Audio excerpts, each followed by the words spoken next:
Live from the AM 1310 WDPN studio, it's time for live and local sports talk. It's the Sam Bourquin Show. I'm ready. Give the show a call at 330-821-1310. Good call, meatball. Watch the Sam Bourquin Show on the AM 1310 Facebook page, the Q92 YouTube page, and on X. This is the Sam Bourquin Show on AM 1310 WDPN.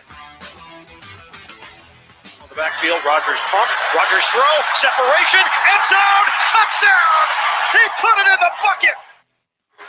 Rodgers sprints out, on the move, directing traffic, throws! Touchdown! Fitzgerald for the win! It is good! The Panthers upset the Cowboys! Shepard out there, his old college teammate. But he's not going to have a chance. Oh, yes, he is. He fights through the sack. Looking for first down yard. Oh, my goodness, he's done it again. Oh, that is pure pain. Hollywood Brown in motion. He's got on the flip pass. Hollywood Brown to the end zone. Touchdown, KC. Go ahead, run it second. 2 gone in the 6th. The 3-2. Polanco rips one to left field. Base hit. Rodriguez heads home, and the Mariners have taken the lead. Oh, boy, what a big weekend it was. High school football, college football, pro football, Major League Baseball. Some beautiful weather in our area. And hopefully a lot of you didn't spend all day yesterday inside watching another sandwich by the Cleveland Browns.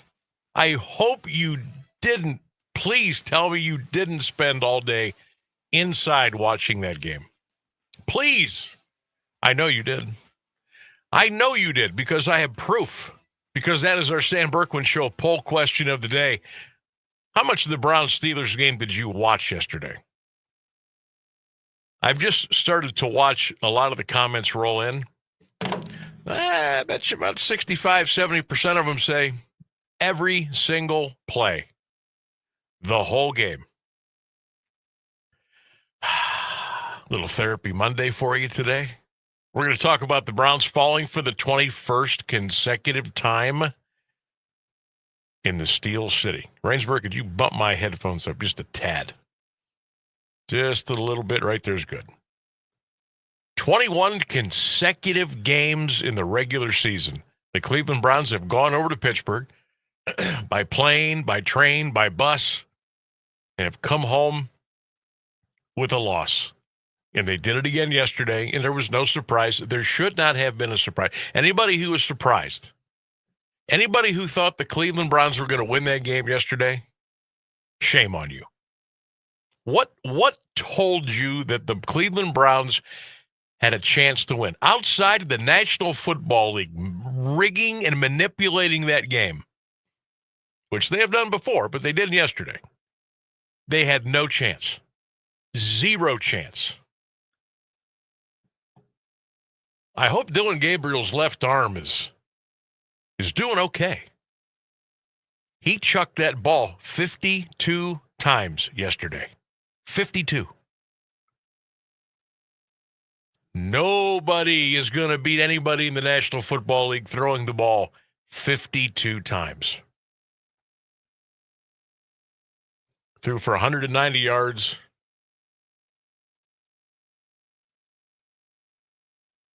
The week before, 2 touchdowns. Threw for 221 yesterday. Quarterback rating of 66.3. He completed 55.8% of his passes. And I'm not slamming Dylan Gabriel. I'm not putting this on him at all. I'm not even going to put it on Kevin Stefanski. Did yesterday's loss to the Pittsburgh Steelers, did it resonate? Did it become crystal clear, like 8K vision? Did it become crystal clear to you that this football team is trying to lose games? Have you figured it out yet? What else do I need to say? What other facts do I need to present? How many more games do you have to watch?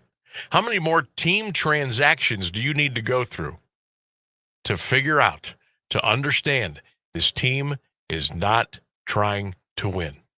What else do I need to do? Because all I can do is just keep repeating myself. What else do I need to do? What else do I need to say? What else do I need to present to you to understand that this season was over before it started? And don't let that phony Packers win cloud your mind. That was garbage. That was garbaggio. What's it going to take? And that's another reason why they're not firing Kevin Stefanski. I would be shocked if they fired Kevin Stefanski before the year was over. There's no need to. There's no need to fire him.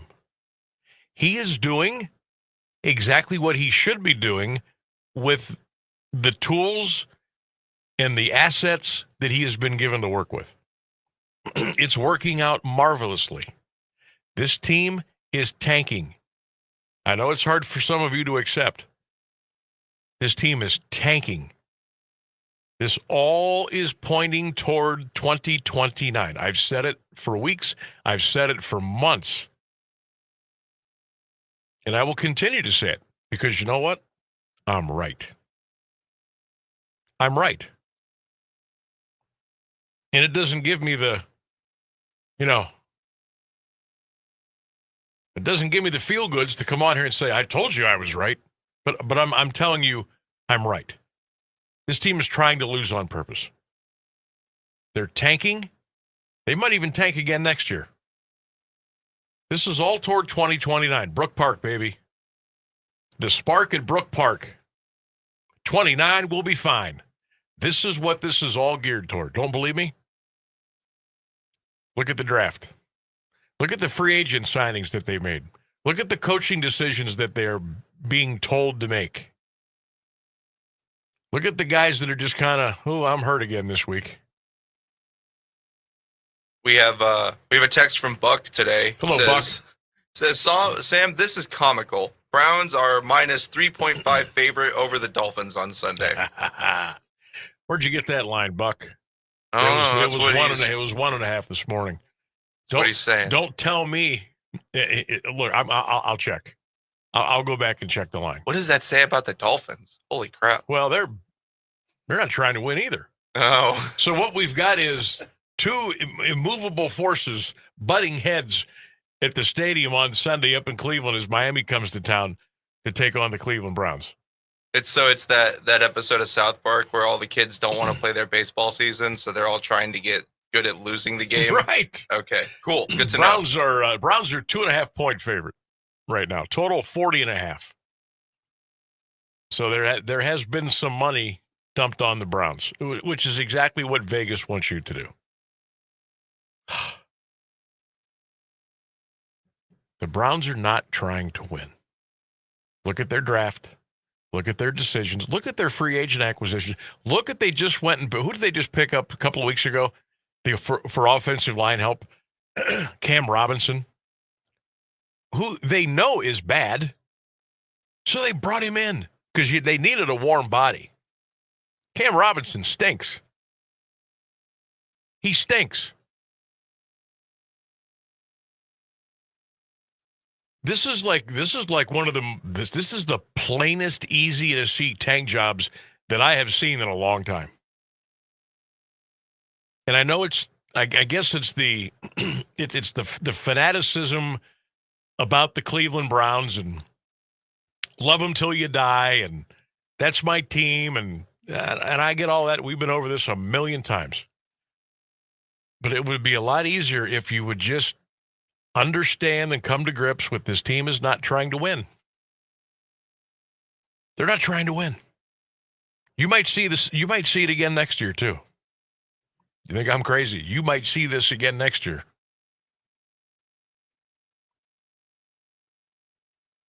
And you'll probably see some more trades by the end of the year. Because they're going to need some they're going to need some financial cap relief help too. Don't forget Deshaun Watson's contract next year on the books is like $89 million. You're gonna see them shedding more salary and trying to go for draft picks. That's just the way it is. That's where we're at. Brook Park, baby. This is where this is all headed. So, I mean, you can root for them and do all that. Get together and go to the sports bar. And, I mean, go ahead. But please go into the games understanding and with some kind of common sense that they're not trying to win. So don't be upset when they lose, because that's their goal, is to lose. They're right on schedule. They're 1-5, tied for last with the Baltimore Ravens in the North. They've scored 82 points in 6 games. Yeesh. They've given up 146, minus 64 differential. They're not trying to win. Just keep telling yourself that. Browns are trying to lose. The Browns are trying to lose. And if you keep saying that enough,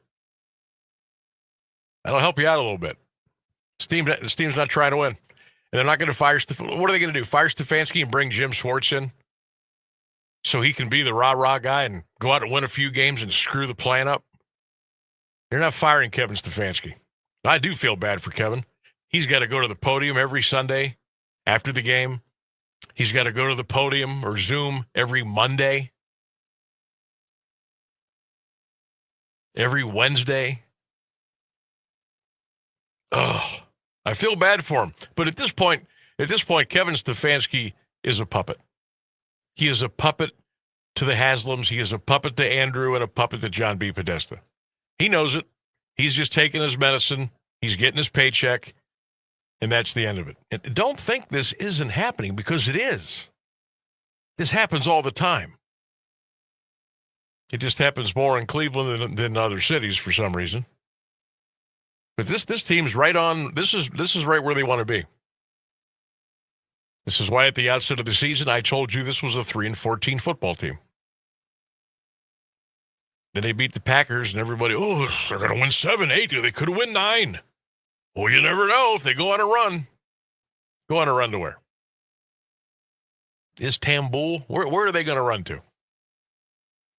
This team stinks. They're supposed to stink. And they will continue to do so. I hate to break it to you. I'm sorry. Some of you have probably turned the station off already. I can't stand the negativity. I can't take it. Why would he say that? Aren't you a Browns fan, Sam? You're killing me. Why do you keep saying this stuff? Because it's true. You want facts, or you want me to feed you baby food? It's facts. They stink. They're trying to stink. They're doing everything they can. They're doing it. They're doing the stinking the right way.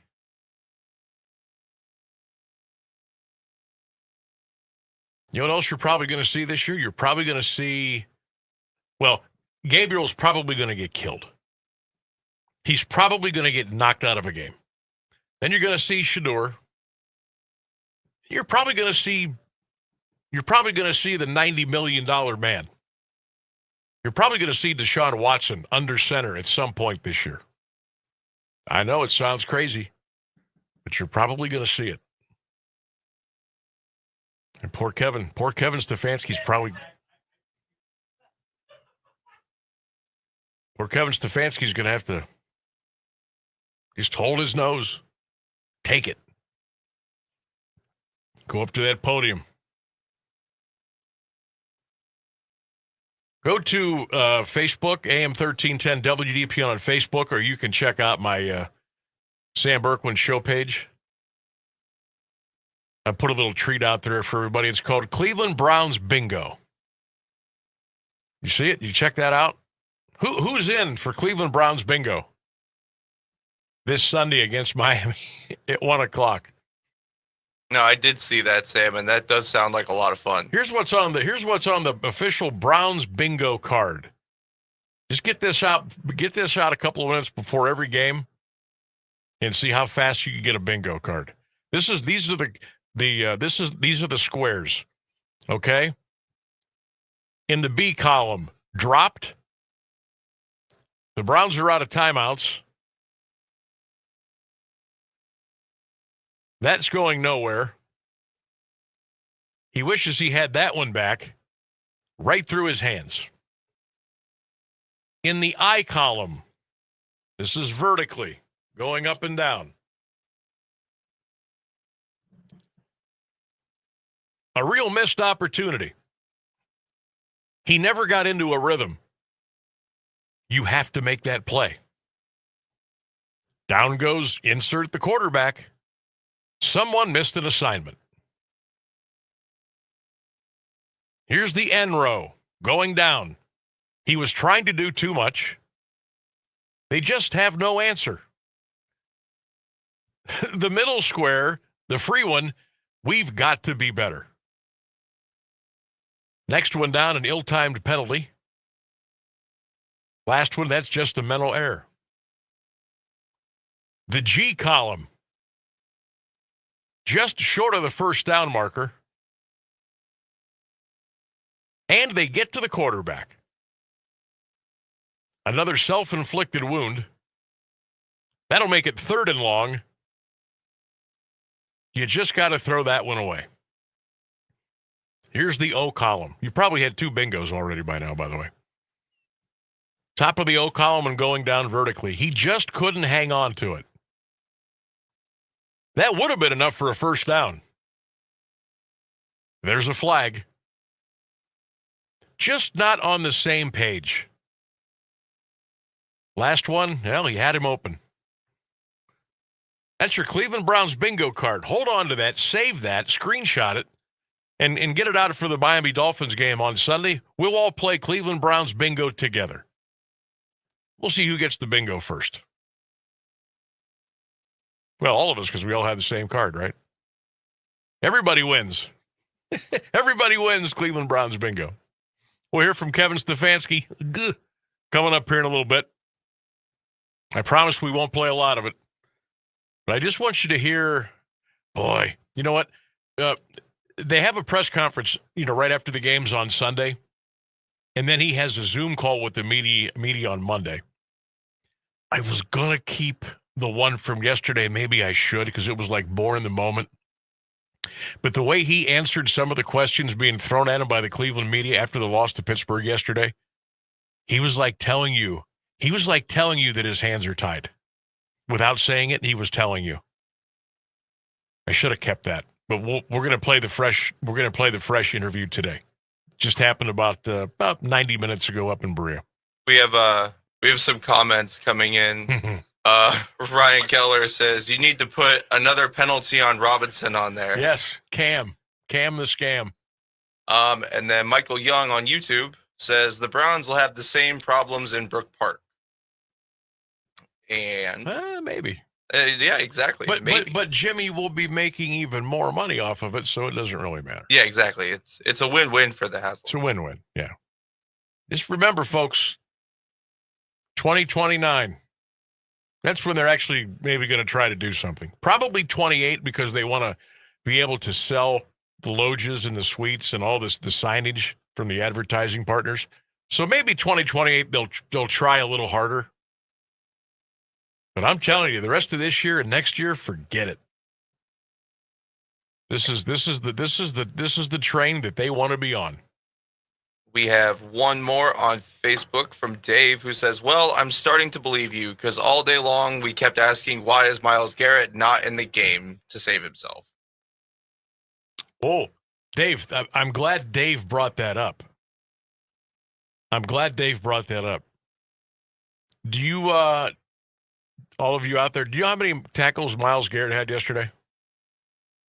Rainsburg, how many tackles do you think Myles Garrett had? And I know you didn't even watch the game. How many tackles do you think he had? I'm going to guess 5 or less. 1.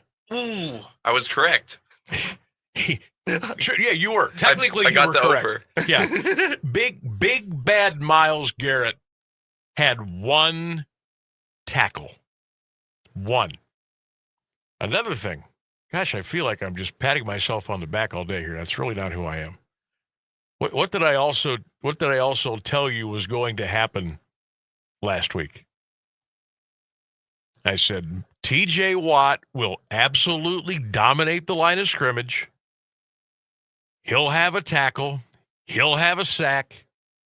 And Myles Garrett will do nothing. That's exactly what happened. Poor Myles. Oh, he got chipped. Oh, he got double-teamed. He's taking on 3 people. You think T.J. Watt doesn't get double and triple teamed? Do you think he doesn't get chipped at the line of scrimmage? Go back and watch that tape. Tell me what you think. See if there's any difference there. Another one from Dave says, my friend always gets mad at me because I say Myles Garrett is not Gary. He's not that scary. He doesn't remind you of somebody that scares the crap out of you. I mean, he's a good player, but he's just not that scary. No. Thank you, Should Dave. have traded Myles Garrett when you had the chance. You should, but you ponied up and you gave him all that money. We need to have a what's that called? It's not a seance. What is that called when you? It's not a revival. What is it when you bring somebody in? Like there's 5 or 6 people in a group, and they bring somebody in to have a talk with them, and they pretty much they don't let them leave until they're buying into what's going on. That would be an intervention. Intervention. Yes. We need all of you Browns fans, and I'm sorry because I know a lot of you, and I love a lot of you. A lot of you are my best friends. We need to have an intervention. Come on, we'll rent out. I don't know. We need a place that will hold tens of thousands of people. Where can I go? You can probably get good rates on the current Browns Stadium. They got a new one opening soon. Yeah, let's go to Cleveland Browns Stadium. I will put a big chair and a big couch on the helmet logo at the 50-yard line. And then all of you can sit in chairs around me and up in the stands. We'll fill it. We'll have 70,000 people in there. And we're going to have an intervention. And I'm not letting you people leave. I'm not letting you leave the stadium until you come around to what I've been telling you. And until you believe it and you walk away and say, you know what? He's right. When can we schedule that? Because we got Browns Bingo Sunday at 1. We're gonna have to do it in the middle of the week. I'm pretty sure there's nothing going on at Cleveland Browns Stadium on a Wednesday afternoon. Maybe we can do that. Guys, girls, I hate being the negative. I do. You got to keep in mind, I'm a Browns fan too.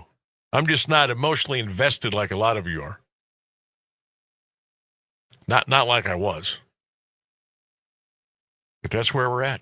Sam Bourquin Show, poll question of the day. How much of the Browns-Steelers game did you actually watch yesterday? We'll read some of those comments when we get back. You can text them in at 330-924-7088. You can drop your comments like a lot of our good folks have done already today on the Q92 radio page in the comment section. You can also drop your thoughts on Facebook and X as well. So we'll come back. We'll talk Browns-Steelers. We'll talk Stefanski, even though I'm telling you he's not going to get fired. High school football Week 8 review. The college top 25 football poll is out. The Buckeyes are still number 1.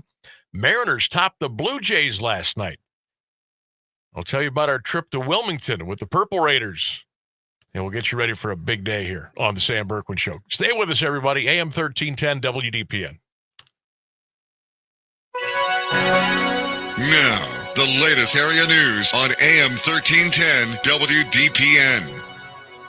Good afternoon. It's 3:30. Israel and Hamas have taken a significant step in the ceasefire agreement for the Gaza war by releasing hostages and prisoners. The move raises hopes for a long-term truce in the region. However, unresolved issues like Hamas disarmament and Gaza governance highlight the deal's fragility. Today, Israelis celebrated the return of hostages, while Palestinians welcomed freed prisoners. Bodies of only a handful of deceased hostages have been released. President Trump visited the region to support the agreement, urging Israeli lawmakers to pursue broader peace. Trump is in Egypt for a signing ceremony related to the ceasefire deal and hostage release between Israel and Hamas. Trump also met with Egypt's President el-Sisi ahead of the ceremony, where many Middle East and European nations are attending. He told reporters that phase 2 of the deal, negotiations for long-term stability in Gaza, have already begun. Well, it started. It started as far as we're concerned. Phase 2 has started. And, the phases are all a little bit mixed in with each other. They're going to start cleaning up.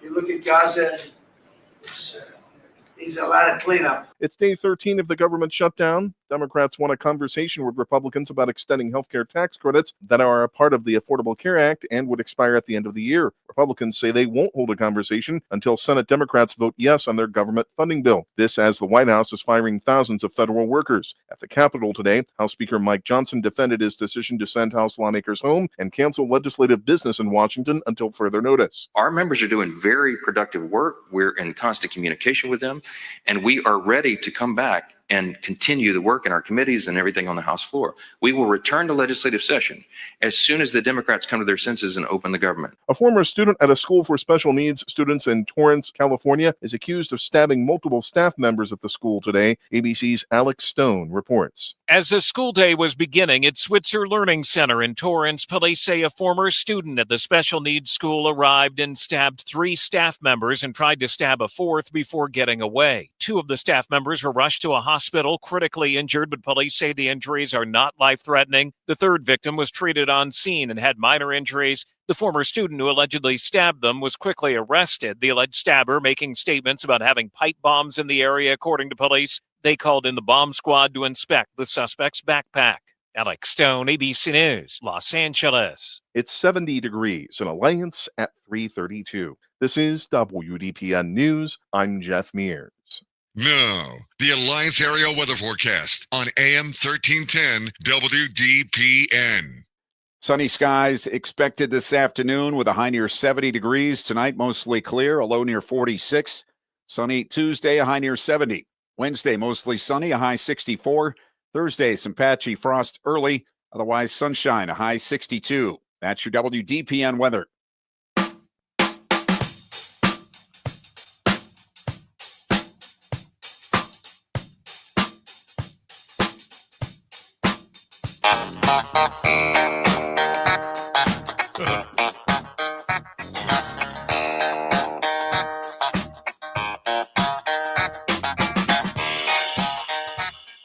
T10 WDPN. It is the Sam Bourquin Show on another beautiful Monday. Man, nice out. Plenty of sunshine.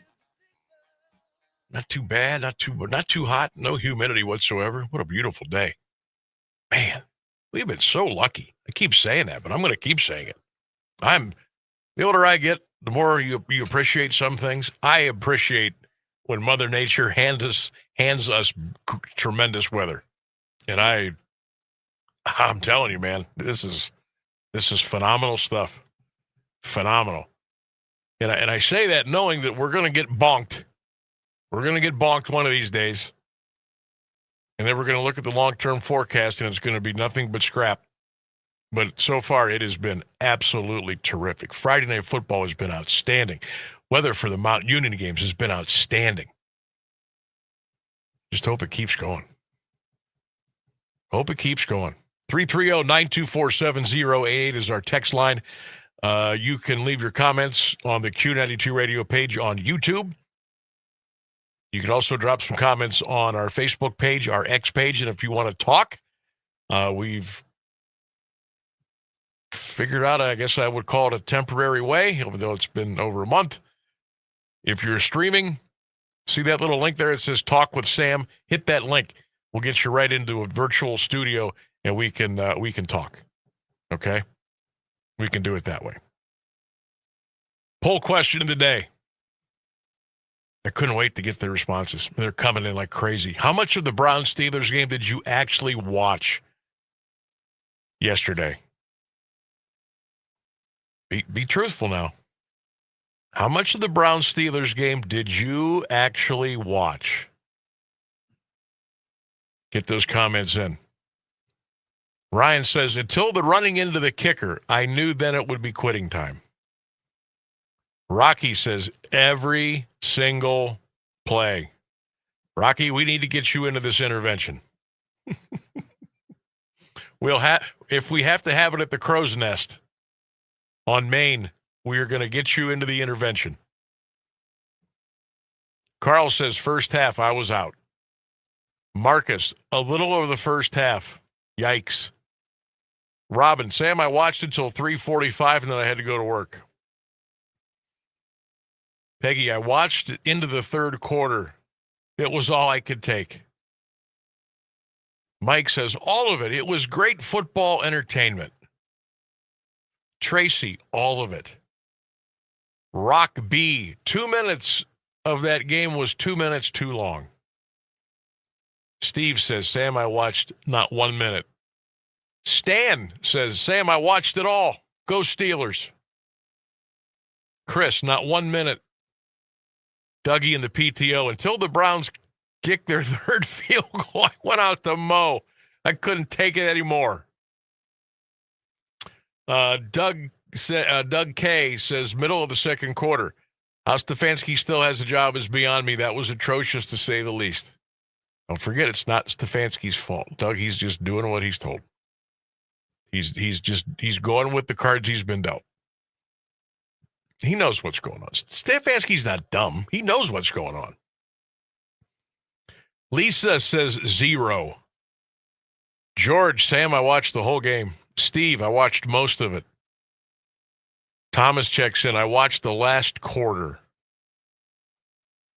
Bill says, Sam, I turned it off, middle of the third. Turned on Antique Roadshow. It was more exciting. Bill says, only till halftime. Sarah says, none of it. Good job, Sarah. John says, too much. Brian says, I watched 0%. Mike says, absolutely none of it. Doug P. We got a lot of Dougs. Doug P. says, a couple of minutes into the fourth quarter, and I was out. Drew says, Sam, I watched too much. Let's see here. One more. Todd, none. I'd rather watch grass grow than watch that mess. How much of the Browns-Steelers game did you watch yesterday? Be honest with me. Be truthful. Send those comments in. Facebook, X, Q92 radio page on YouTube. Oh, Sam, how much did you watch? Well, I'll tell you what I did yesterday.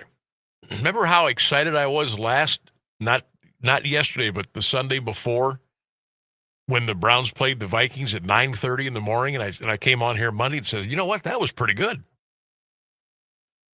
9:30 football is good. Of course, we didn't have that this week, but I turned on, oh my God. I watched the Jets and the Broncos, which was hideous football. The final score was 13-11, Denver. It was bad. It was as bad as you thought it would be. I think the Broncos were, 2-3 or 3-2 going in, and the Jets were 0-5. It was bad. So I watched, that game was over it was over about 12:30, 12:35. And then I was flipping between CBS and Fox, watching some of the pregame stuff. And then I thought, let's start with the beginning, and we'll see how it goes. So I watched the entire first quarter. Pretty much knew, anyway, but I pretty much knew where we were headed. Went outside, got the mower out, filled the mower up with gas, changed the level of the blade because I wanted to take it down another notch than where we've had it. Took the mower out of the garage, put it in the drive, went back in the house, turned the TV back on, and I watched 2 series, and I said, that's it. Click. Took the phone out with me, had it in my pocket, and started mowing the yard. And I never watched another play the rest of the day. I knew. We all knew. I mean, those of you that were still sitting there watching that game when it was 23-6, ooh. And I was done. Mowed the yard.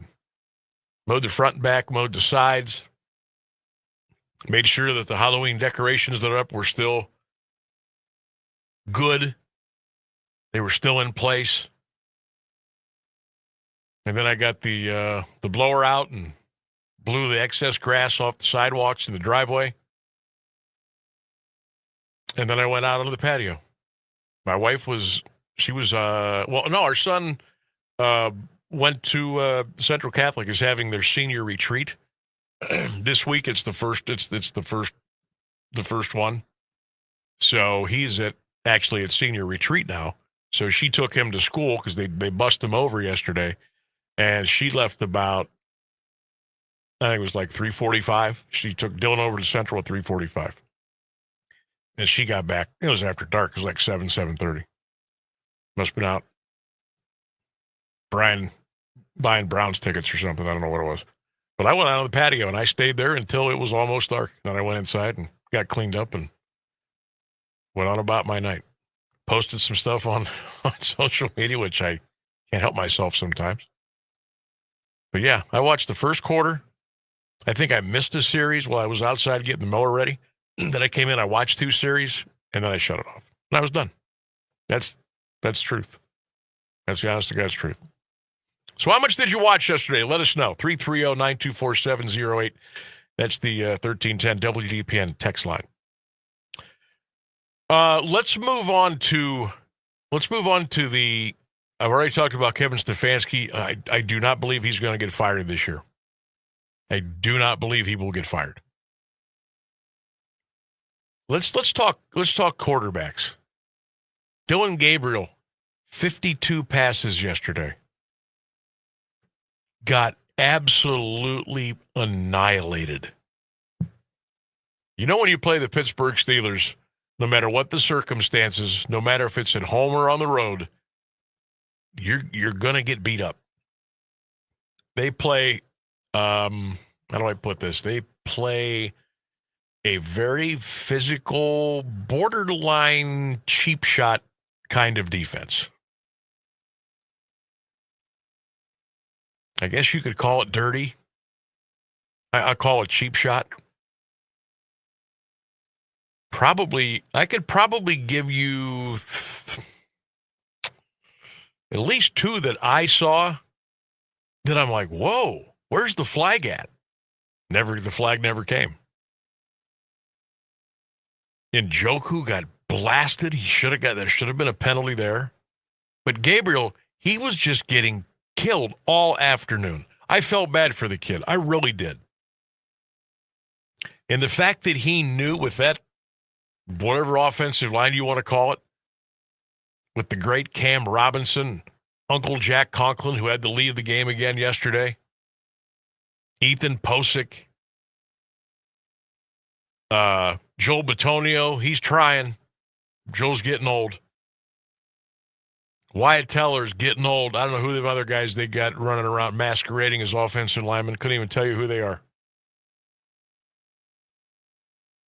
There's no offensive line there. And Dylan Gabriel knew when that play was called in from Kevin Stefanski on the sidelines. He radios it into Dylan Gabriel's helmet. He's probably like, oh, my God, another pass.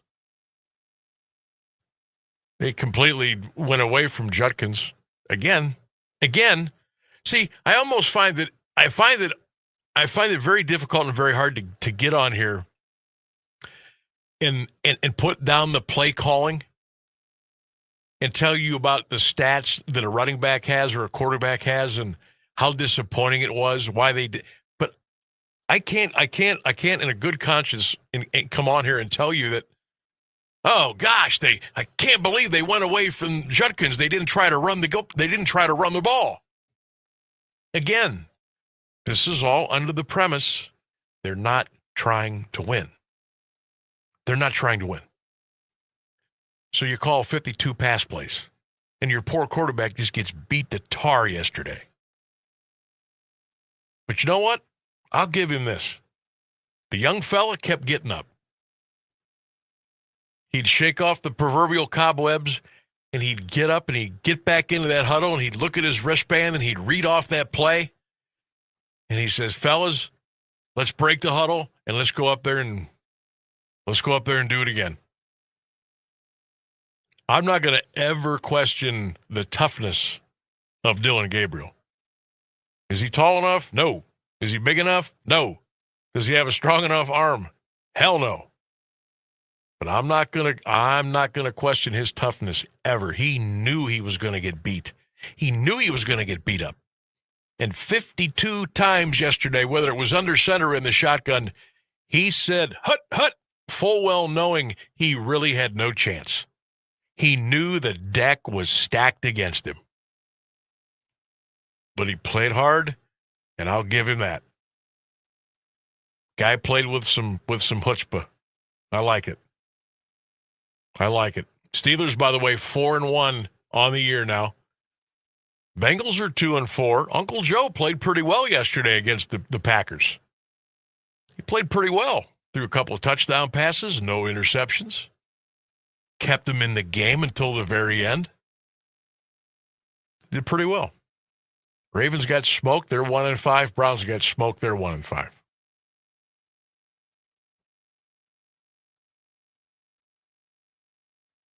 How about the bottom of the AFC North?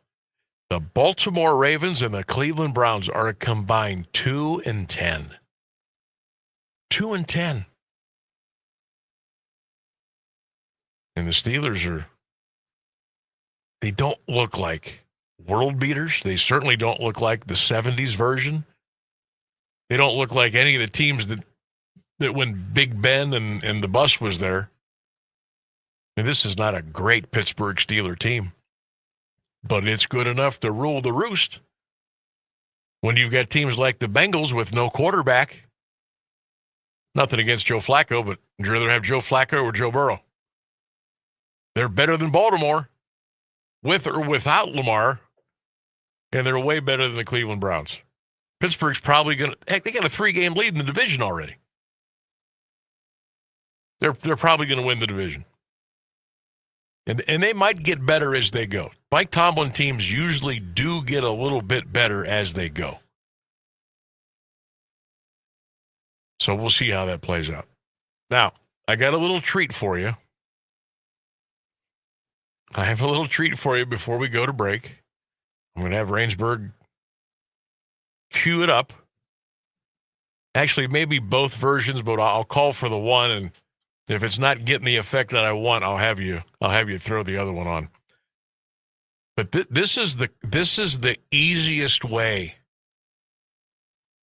to spook the Cleveland Browns on a Sunday after. This is the easiest way to get them to roll over and play dead. This is how you do it.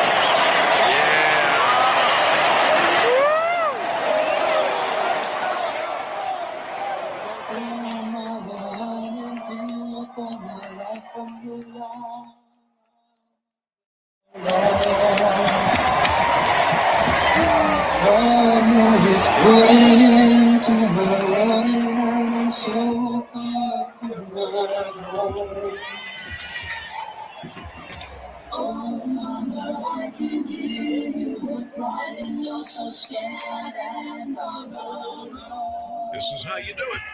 Keep listening. Quickest way to get to the Cleveland Browns. Tear their heart out. Play this baby.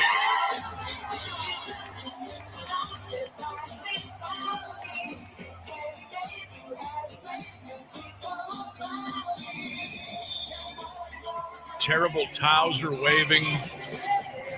Crowd is screaming, renegade, at a Steelers home game. The Browns hear this, and they're done. Let's take a break. It's the Sam Bourquin Show on 1310 WDPN.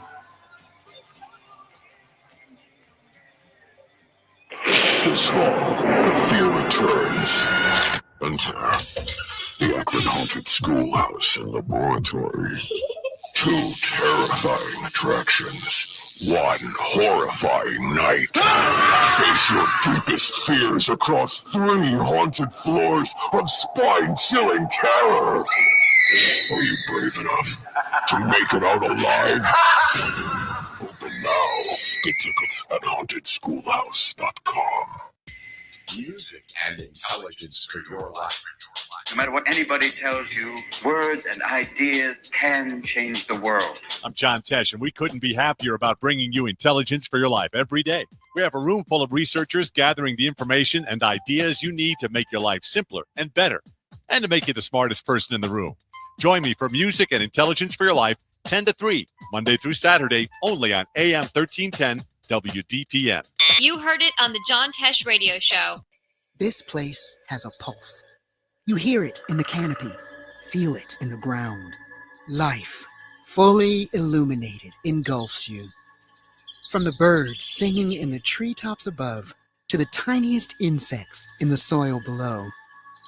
You take a deep, cleansing breath, filling your lungs with the essence of the forest. Now, imagine it's all gone. Healthy, life-giving forests reduced to nothing. No singing birds, no lush canopy, and water and food in short supply around the world. Time is running out to protect our forests, and without our love, they can and will disappear. It's our choice. Love it or lose it. Help protect our forests. Visit World Wildlife Fund at wwf.org/love. I'm in fear for my life from the long arm of the law. Lawman is putting an end to my running, and I'm so far from my home. Oh, mama, I can't. Quickest way to make the Cleveland Browns roll over and play dead. Pick up a towel, any kind of a yellow towel. Stand up with a big group and start to wave it. And then crank this music up. They're done. Game's over. Welcome back to the Sam Bourquin Show. AM 1310 WDPN. Sam, why do you do that? Why do you torture us with that? I don't know. Kind of funny. I mean, you have to agree it's funny. Sad and funny. John says, I started flipping after the fourth quarter and the roughing the kicker call. At that point, I knew it was done. George says, Sam, I watched 6 plays. Jeff says, I had the over. Yes, I know I'm an idiot. So I watched every play. Hang in there, Jeff Petty. Hang in there. My man Jay says, who are these Cleveland Browns that you often talk about? Hope you're well, Jay.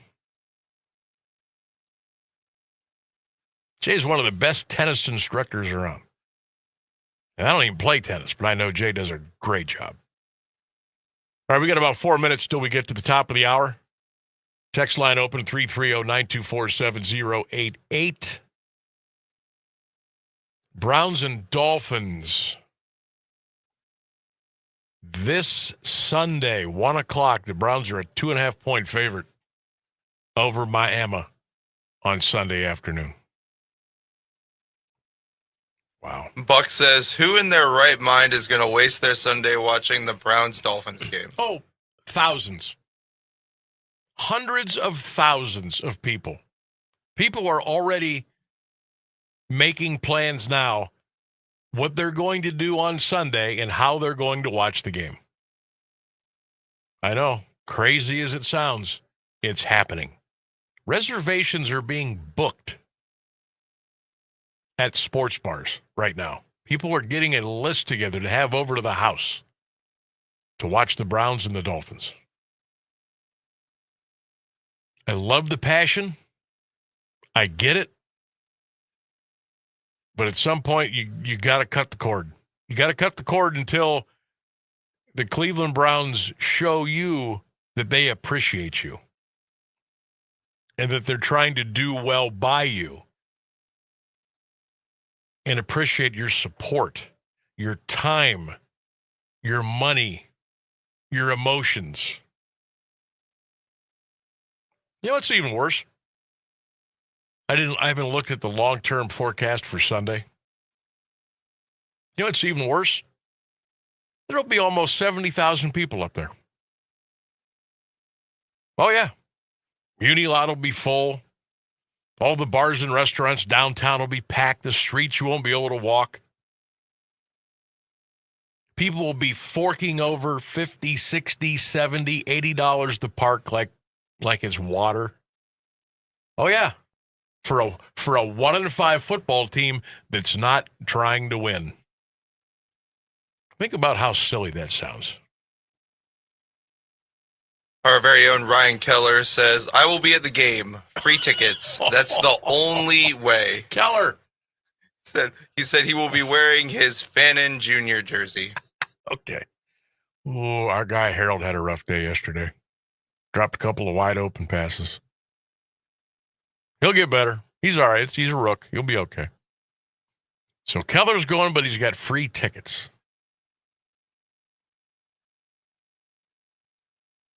Still, though, gas, parking, food, beverage, souvenirs, it ain't free.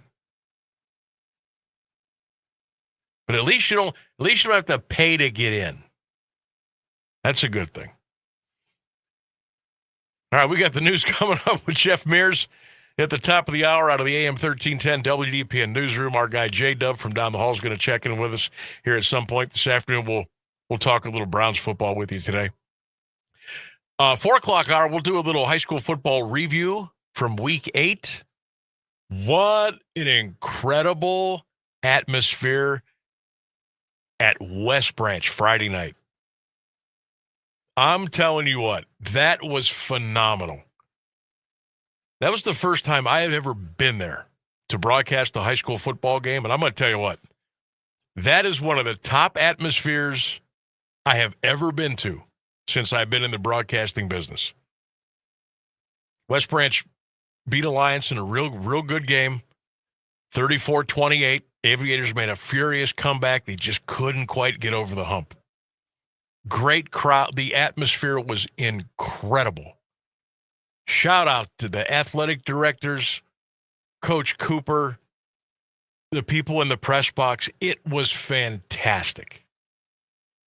Fantastic. Like, they had military appreciation night. They had like 250 flags surrounding the stadium. They had a bald eagle there. It was part of the pregame show. They do a light show. Like when West Branch comes onto the field, they do a light show when they score a touchdown. The music, the drums, the chanting, it was phenomenal. One of the best atmospheres I've ever been a part of. And I think the West Branch, I think it holds, I don't know, what, 3,500 maybe? One of the best atmospheres I've ever been to in high school football. It was that good. And it's nonstop. It's like before the game until the final seconds go off the clock. I just want to get that out there because that was phenomenal stuff. You should be very proud of your stadium and your atmosphere and the people that take care of business because that was grade A. That was grade A. All right. News and weather coming up. 2 more big hours to go. 1310 WDPN. News, weather, sports, local information, and music 24 hours a day. This is AM 1310 WDPN Alliance. This is a special report from ABC News. I'm Michelle Franzen. A day of peace in the Middle East. Celebrations in both Israel and Gaza. 20 remaining hostages held for more than 2 years reunited with families in Israel. ABC's Marcus Moore is in Tel Aviv. We understand that the hostages who've been released today will go to a military base where they will also meet with family there and also undergo those medical checks. And several hospital beds have been prepared at several different locations, 3 different locations in Tel Aviv, if those beds are needed. Only 4 of the bodies of 28 hostages killed in Gaza will return today, families demanding that their remains be located. Hundreds of Palestinians also released as part of the exchange, returning to Gaza and the West Bank. President Trump credited with the U.S. peace plan, receiving accolades in both Israel and Egypt, where he signed the agreement declaring the war in Gaza is over. This is ABC News. Progressive Home Quote Explorer lets you easily compare rates, so shopping for insurance might be the easiest part of owning a home. Definitely easier than this. Psst, honey, Flash, there's a salesman walking up the driveway. Oh no, he's got a clipboard. What do we do? Get down. Down? On the floor, you... Shoot, did he see us? Why are you breathing so loud? Home ownership isn't easy, but with Progressive's Home Quote Explorer, shopping for home insurance is. Progressive Casualty Insurance Company affiliates and third-party insurers. Comparison rates not available in all states or situations. Prices vary based on how you buy.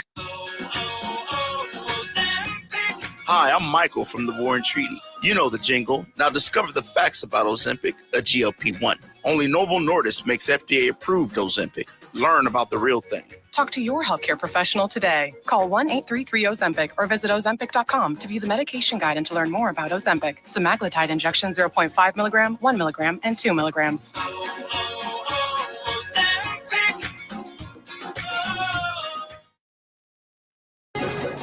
Now, the latest Alliance area news from Jeff Mears on AM 1310 WDPN.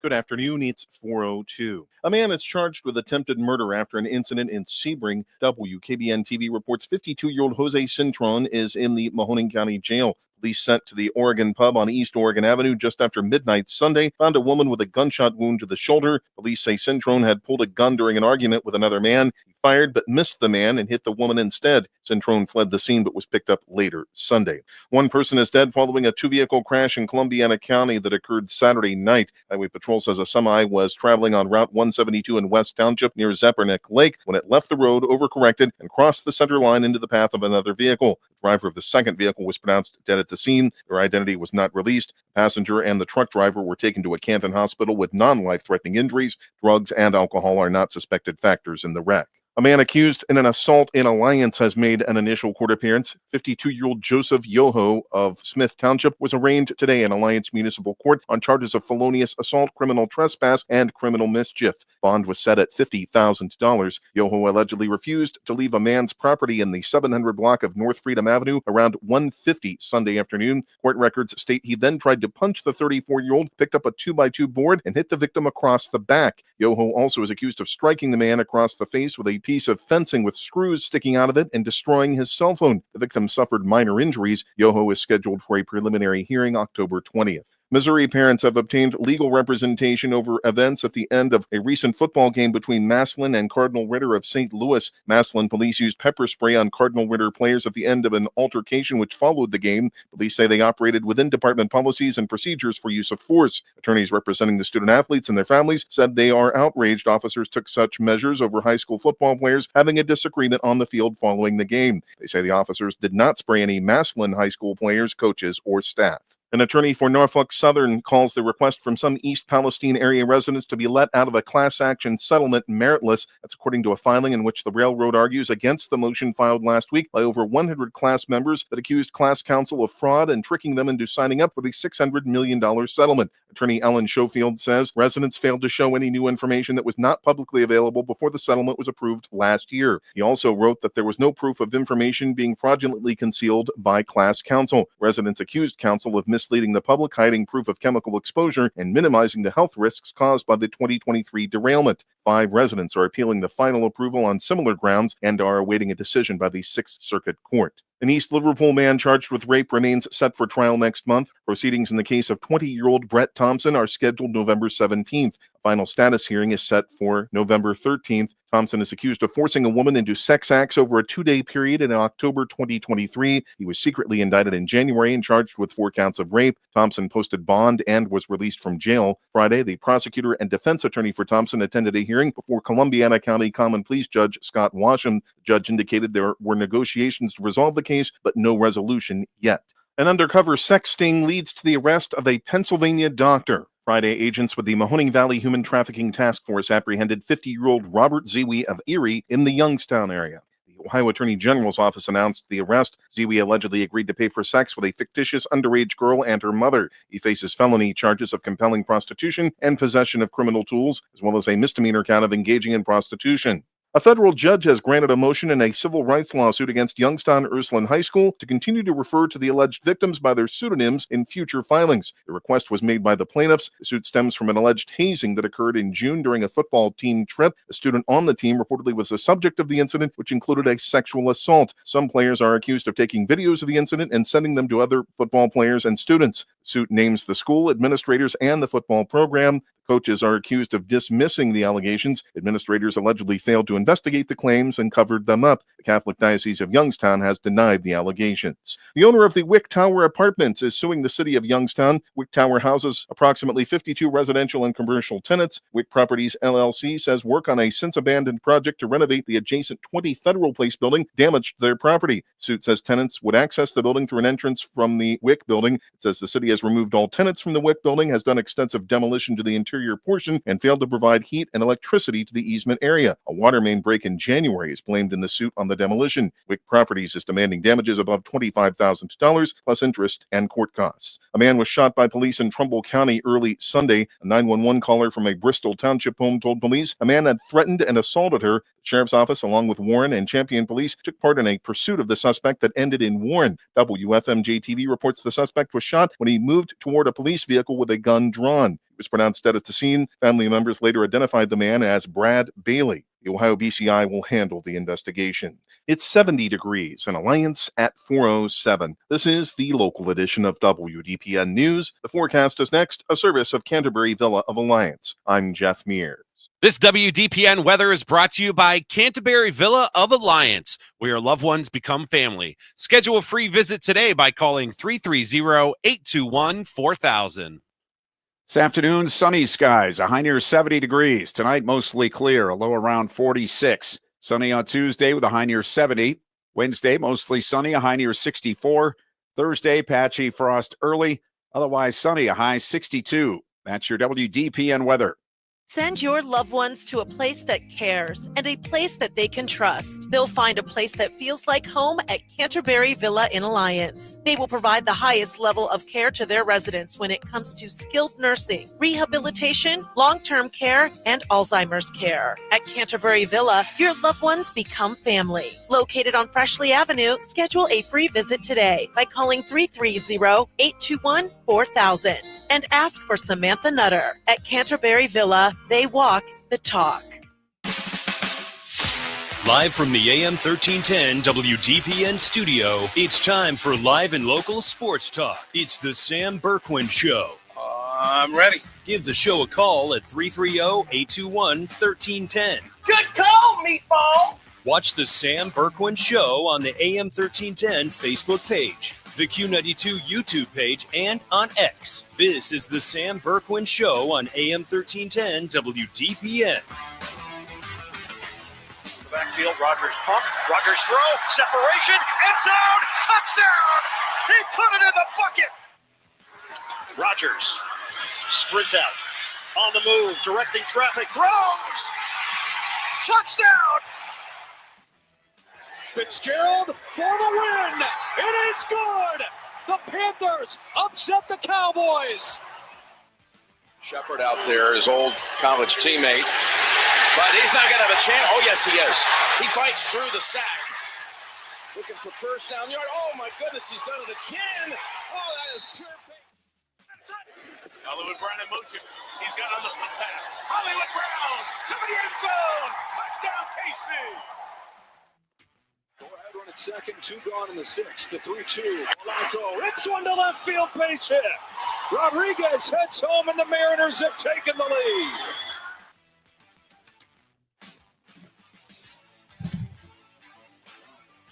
Oh, let me get my headphones on here. I got all caught up in the audio package. You hear Jim Nantz calling that scramble run by Baker Mayfield? How'd the Bake Show do yesterday? Oh, Another win for the Tampa Bay Buccaneers, right? With the Buccaneers, 5-1. Mm-hmm. Baker's without his top 4 wide receivers, by the way. Beat the 49ers yesterday down in Tampa. A couple of more touchdown passes for the Bake Show. They just keep on rolling. Welcome back to the Sam Bourquin Show, 1310 WDPN. Hey, hello to all of you listening and watching right now on our 1310 WDPN X page, our Facebook page, and the Q92 radio page on YouTube. Giving you a big old salute right there. Appreciate you joining us today. You can text your thoughts, 330-924-7088. Sam Bourquin Show poll question of the day. Now, be honest with me. How much of the Browns-Steelers game did you watch yesterday? How much of the Browns-Steelers game did you watch yesterday? Let me know. Just curious. Just curious.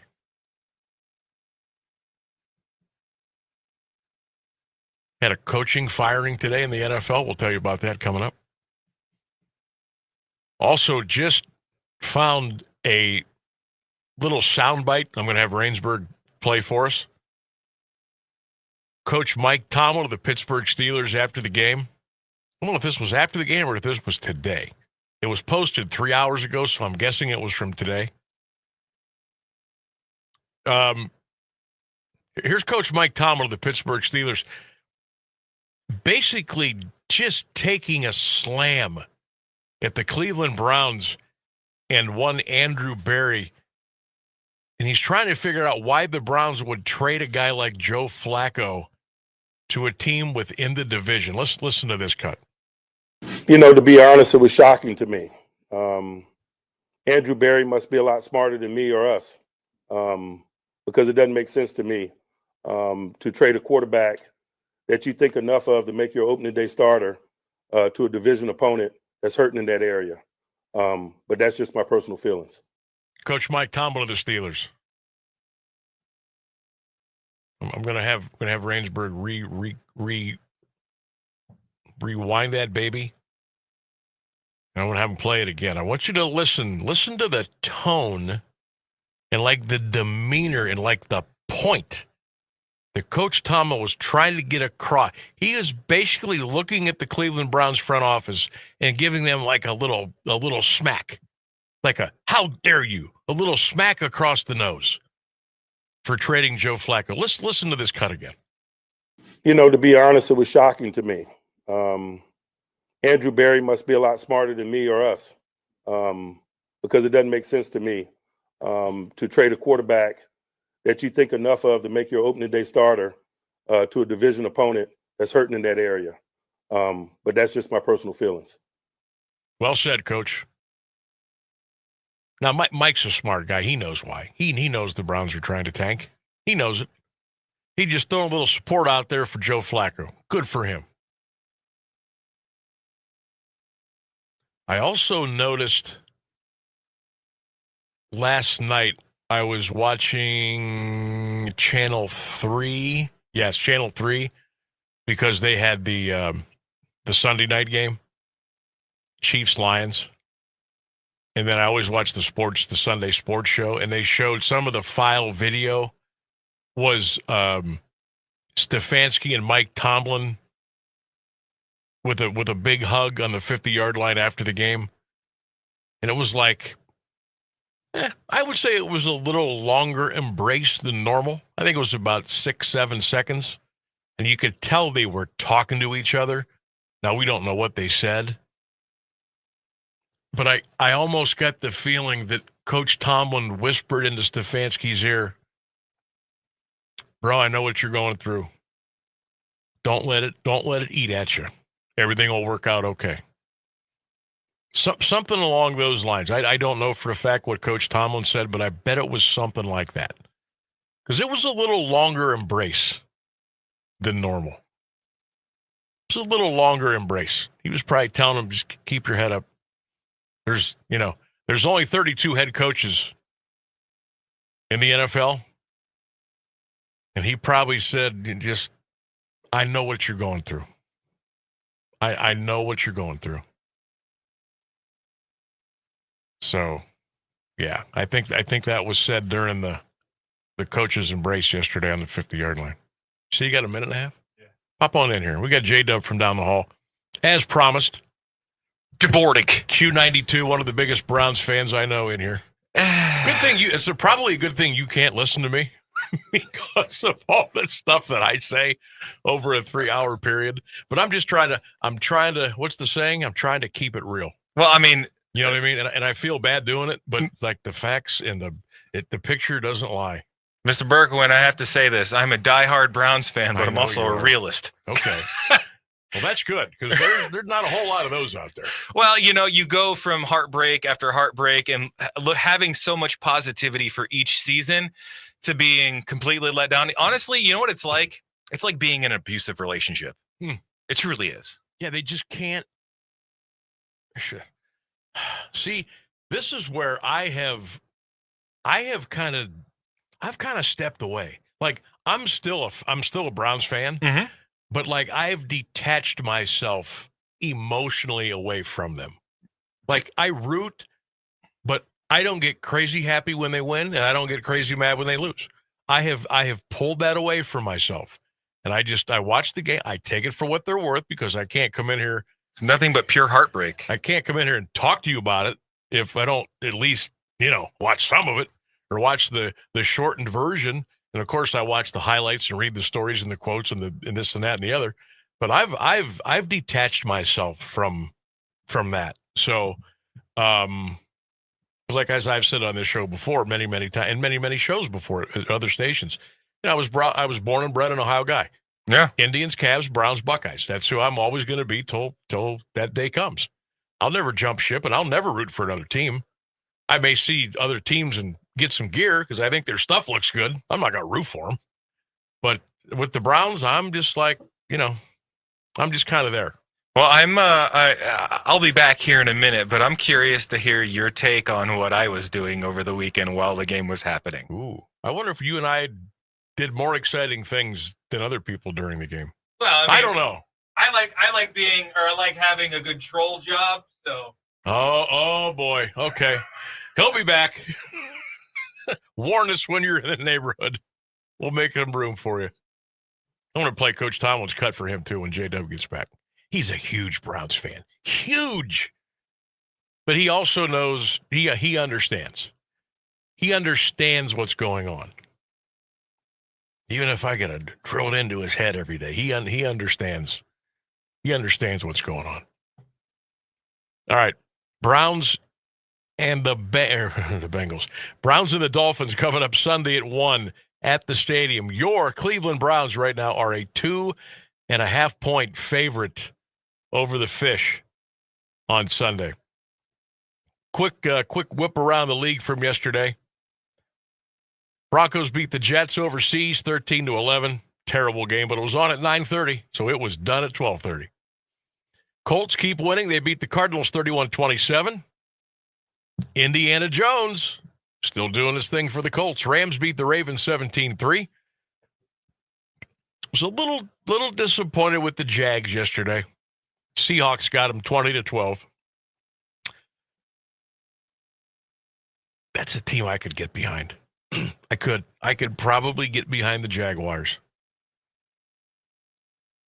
I like the QB. I know he's not. I like the QB. I love the kid they drafted out of Colorado, guy that we should have had. I like Jacksonville. Nobody really cares about them in Florida. I like them. I like the Jags. Panthers beat the Cowboys on a field goal yesterday at the buzzer. Patriots win again over the Saints. Raiders beat the Titans. Titans fired their coach about an hour ago. Bucks beat the Niners. Go Baker, 30-19. Packers beat the Bengals, 27-18, but Joe Flacco held them in there. And then the late game last night, Chiefs beat the Lions 30-17. You see there was a little dust-up, a little scuffle on the field after the game last night. I imagine somebody's going to get fined. Maybe a couple. We'll see. You've got a doubleheader tonight for Monday Night Football. 7:15, the Buffalo Bills at the Atlanta Falcons, and they're wearing their old school throwback uniforms tonight. Oh, yeah. I'll be watching that. Uniforms are going to be just sweet tonight. I can't wait. By the way, they're going to have the roof open tonight down in Atlanta, Mercedes-Benz Stadium. The roof will be open for the game. That'll be cool. And then 8:15 tonight, the Bears and the Commanders in D.C. By the way, Bills are a 3.5-point favorite against the Falcons tonight. The Commanders are a 5.5-point favorite against the Bears tonight in our nation's capital. Also today, we've got a doubleheader of Major League Baseball playoffs. Game 2 between the Mariners and Blue Jays gets cranked up here at 5:03 this afternoon. Mariners lead that series 1-0. And then 8 o'clock tonight, the Dodgers and the Brewers in Milwaukee. That is game 1 of the National League Championship Series. So you've got 2 NFL games tonight, 7:15, 8:15. You've got 2 League Championship Series in Major League Baseball today at 5:03 and 8:08. Holy cow, what a night for the remote control. And if you're a hockey guy, you got the Blue Jackets and the New Jersey Devils tonight at 7 o'clock. What else we got? Anything else tonight? That's about it. That's enough. That's a good Monday night worth right there. Let's take a break. 24 minutes past the hour. It's the Sam Bourquin Show at AM 1310 WDPN.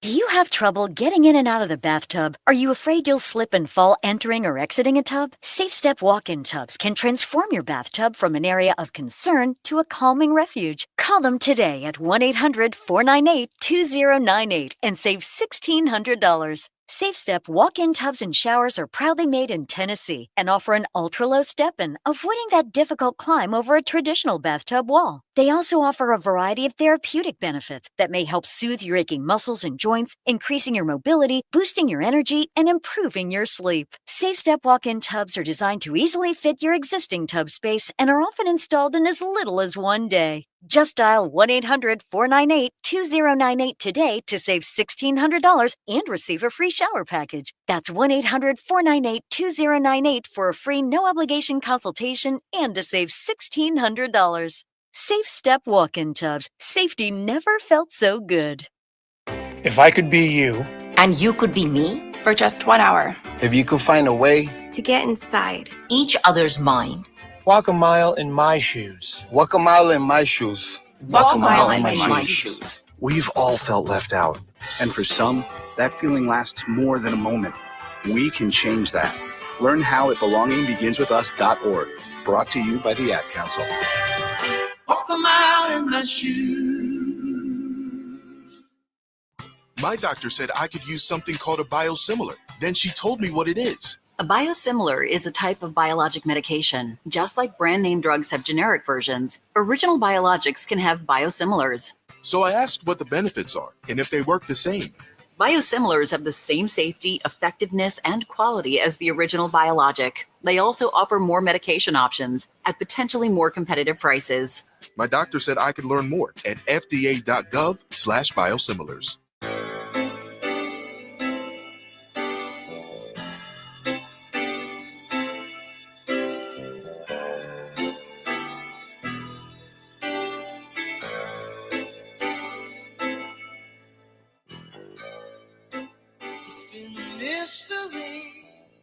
Should have had J-Dub come in here and do a little talk up like the jocks do over on the FM.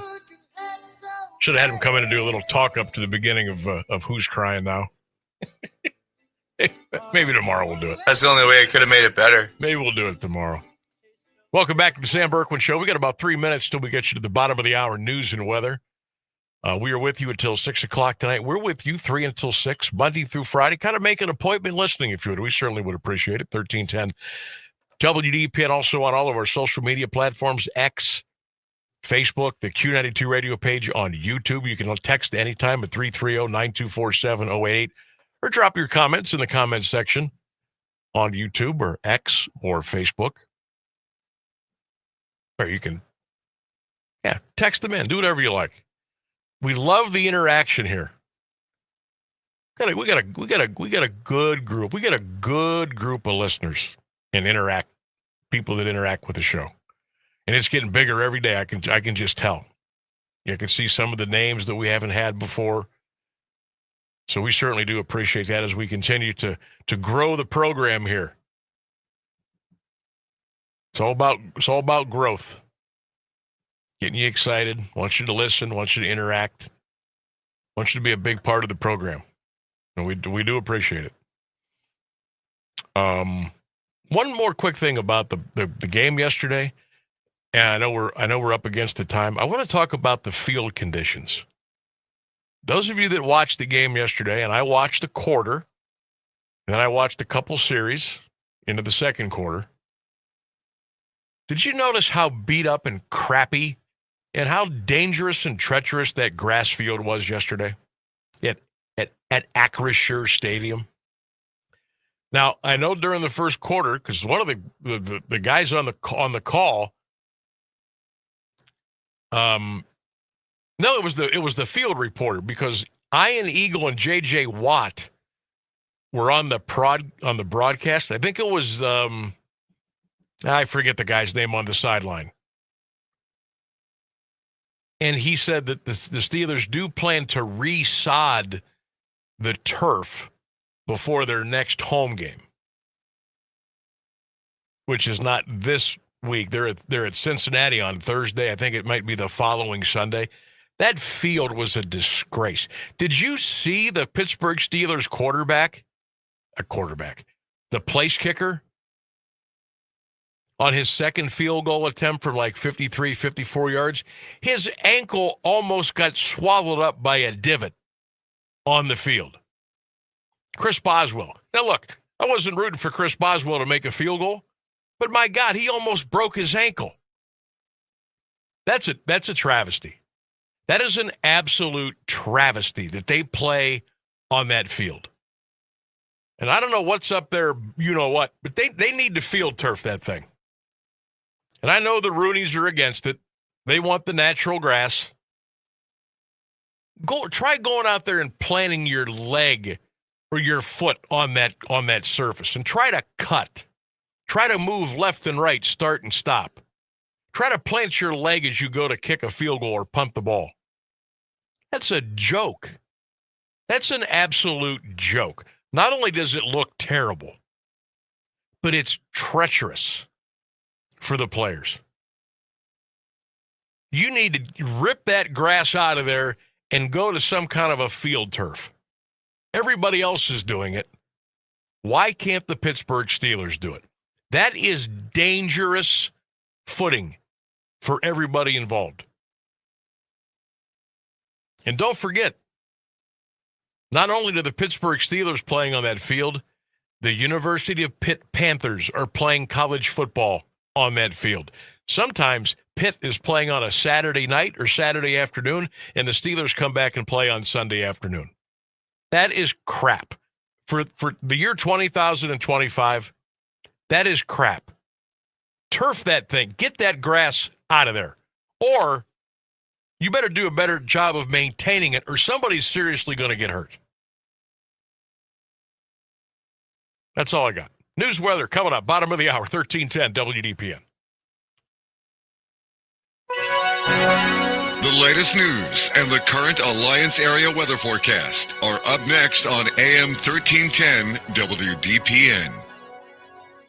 Good afternoon. It's 4:30. Israel says it has received 20 hostages released by Hamas, while Israel has released nearly 2,000 Palestinian prisoners as the ceasefire in Gaza held amid a critical day for all sides and the region. Ramped-up aid is being readied for Gaza, much of which is in ruins after 2 years of war that began when Hamas-led militants attacked Israel in October 2023. In Israel, President Trump addressed the Knesset today. We gather on a day of profound joy, of soaring hope, of renewed faith, and above all, a day to give our deepest thanks to the Almighty God of Abraham, Isaac, and Jacob. Israeli Prime Minister Benjamin Netanyahu declared he was committed to this peace. President Trump is in Egypt, where he signed documents related to the ceasefire deal and hostage release between Israel and Hamas. The president met with Egypt's President El-Sisi and told reporters that phase 2 of the agreement, negotiations for Gaza's long-term stability, have already begun. ABC's Ian Pannell in Tel Aviv at Hostage Square says phase 2 could take a long time until completion. In terms of phase 2, the demilitarization of Gaza, Hamas handing over its weapons, demobilizing. The reality on the ground at the moment is it is Hamas that is back in charge there. The reconstruction, clearly enormous. But I think there's still a bigger question about resolving the Palestinian issue, and that has not been addressed as of yet. Rising tariff costs and other economic factors are forcing retailers to pull back or even delay plans to hire seasonal workers. These temp workers typically pack orders at distribution centers, serve shoppers at stores, and build holiday displays during the most important selling season of the year. A job placement firm forecasts that hiring for the last 3 months of the year will likely fall to its lowest level since the 2009 recession, or fewer than 500,000 positions. That's fewer than last year's 543,000 temp jobs. The average seasonal gain since 2005 has been a little over 653,000 workers. With scientists sounding the alarm about rising temperatures, rising sea levels, and more violent storms, researchers have been mapping the nation's potential for natural disasters. ABC's Jim Ryan says more homes than ever are at risk. Across the country, the National Association of Realtors Housing and Climate Risk Report finds 26.1% of homes, nearly $13 trillion worth, are exposed to wildfire, flooding, or wind damage. While some states, Wyoming, Montana, the Dakotas, and the upper Midwest, face very little risk, homeowners in Florida have seen flood insurance rates soar, while many in California can't afford insurance against wildfires. It's 70 degrees in Alliance at 432. This is WDPN News. I'm Jeff Mears. Here's the latest forecast on AM 1310 WDPN. Sunny skies in the forecast this afternoon with a high near 70 degrees. Tonight, mostly clear skies, a low near 46. Sunshine Tuesday, a high near 70. Wednesday, mostly sunny, a high 64.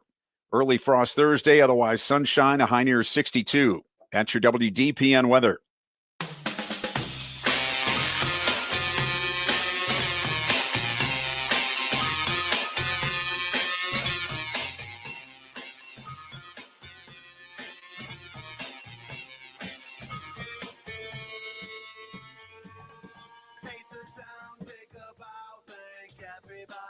Another thing I wanted to mention about I told you I was done, but I'm not done, about the stadium yesterday with the turf. Somebody just texted. He said, Sam, don't forget there's high school football games played on that turf too on Friday nights. So you've got high school football games on Friday. You've got the Pitt Panthers on Saturday and the Pittsburgh Steelers on Sunday. No wonder that field looks like absolute crap. But I know I don't personally know the Roonies, but what I have been told, they refuse to put artificial turf or field turf in that stadium. They want the natural grass. You can't do that. You can't do that. Or you're going to have to go tell those high school teams, and you're going to have to tell the Pitt Panthers to go play somewhere else. That turf can't hold up 2 and 3 games every weekend within a 72-hour period. It's just not going to happen. And you can resod that thing all you want. It's going to look like crap within another week. And I'm telling you, when I watched Chris Boswell attempt the field goal yesterday, so he's a right-footed kicker. His left foot, which is his plant foot, I'm telling you, it got swallowed up by a divot. And it bet on him, and he missed the kick because he lost his balance. I'm thinking, what's wrong with this picture? This is your home stadium. This is your home turf. This is your guy kicking. They need to do something about that. They really do. It looks awful. It really looks bad. I know the old Municipal Stadium, that painted dirt, it looked really bad. But there were no divots at Municipal Stadium. That was really all it was dirt. and they would paint it so it looked nice on TV. So there weren't, like, you wouldn't get hurt trying to plant your foot and kick a ball or something at Municipal Stadium. There was no grass. It was dirt. But holy cow, all the money that the NFL brings in, all the money the Steelers are bringing in, come on. What's it cost to put a turf field in? I'm sure they have more than enough money to afford it. But they really need to do it for the safety of everybody. My goodness. I couldn't believe they let that go. All right, we're going to move off the Browns here for a little bit. We'll jump back into them in the 5 o'clock hour. We'll play maybe we'll play a little bit of Kevin Stefanski. J-Dub's going to come back in from down the hall a little bit. But I want to do a little recap of the high school football weekend. And as I said a couple of minutes ago, I'll tell you what, last Friday night, we did Alliance West Branch here on 1310 WDPN, myself and Caleb Norick. Did my show there beginning at 3 o'clock. That was one of the best high school football atmospheres I've ever been in. And mind you, it's not that big of a stadium. It only holds about 3,000, maybe 3,500. But the energy, the juice, it was off the charts. We have a text about that. It says, Sammy, my radio brother, we know how to put on a show at the WB. You do. I got to see our buddy Tom from Salem. Came up to the box. We had a nice little chat. It was phenomenal. The light show that they do with the stadium lights, the music. They've got these two guys. I'm going to say they're about the 50-yard line, and they're about halfway up. One of them's got a drum. He goes dun dun dun dun, and it goes the whole game. It's like the tomahawk chop, from the Braves and the Seminoles. It goes on the whole game. I swear to you, 80% of the people there had a cowbell. It was incredible. I loved it. I said, this is how it's supposed to be. The fans were into it from the very beginning. They got a brand new video board. Sound like they got a new sound system. The PA guy was phenomenal. I pay attention to all this stuff. It was grade A. So you folks at West Branch yesterday, or Friday, you get a standing ovation from me and from Caleb. We had a great time. Shout out to the coach, the AD, everybody that puts the show on. It was something. If you haven't been to a West Branch game, get over there. They're fun. Oh, and their team's pretty good too. Their team's really good. And Alliance fought them hard. West Branch was out to a quick 20-0 lead. We thought, oh boy, we're in for it tonight. Nope. Lions came back. Final score was 34-28, but it was a heck of a game. McKinley Lake was a battle over at the Tom Benson Hall of Fame Stadium. The Blue Streaks played it close, like we kind of thought they would. Bulldogs won that one 24-21. McKinley at Jackson now this Friday, and they can put the Federal League to bed with a win on Friday. Jackson beat McKinley last year, remember? But we'll see. Hoover knocked off Perry 35-21. They'll be at Lake this weekend. That's a big one. Massillon took care of Cornerstone Christian out of Texas 45-20. So the Tigers are 5-3. They will be hosting Warren Harding Friday night. We told you about Jackson. They held off Glen Oak 21-10. They'll be at McKinley, or hosting McKinley at Robert Fife Stadium on Friday. East Canton won again. They're 6-2. Shout out to Coach Spider. Manchester 6-2. They got drubbed by Triway. Drubbed. I didn't see that coming. I thought Triway would win, but I didn't see 42-7. Holy cow. Louisville Leopards are kind of going the wrong way here a little bit. Green got them. 27-14 was the final. Shout out to Coach Zach Slates and the Minerva Lions. They have restored the roar. They beat Marlington 7-0. The Lions have 5 wins this year. Outstanding. Salem put one on Carrollton 48-20 over the weekend. Didn't see that coming either. I was blindsided this weekend a little bit. Canton South beat Fairless 31-14. Big win for the Cats. Newcomerstown took care of Malvern 40-12. I did not think it would be that big of a spread, but it was. Oh, and my poor alma mater. Damn, Keller's team beat me on Saturday. Warren John F. Kennedy 38, Canton Central Catholic 26. Congratulations, Keller. My team is still looking for their first win. We're 0-8. I don't know if that's ever happened. So we get 2 more. We get 2 more opportunities to get a win. 2 more. Other big games coming up this weekend. Cincinnati LaSalle is at Louisville. That's a big game for the Leopards. LaSalle can play a little ball now. They can play a little ball. Northwest Fairless, I think it's going to be pretty good. Minerva at Alliance. Looking a little juicier the closer we get. That's going to be our AM game Friday night right here on 1310 WDPN.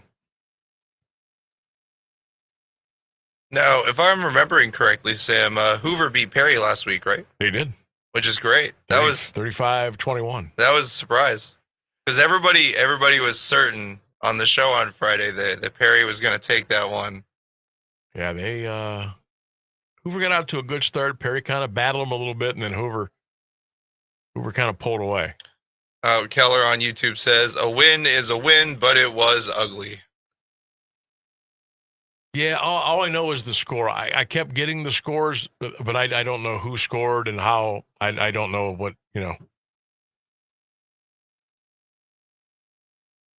I had hope. I think it was like a 16 or 17-15 game at one point. I said, oh, the crew's going to get one.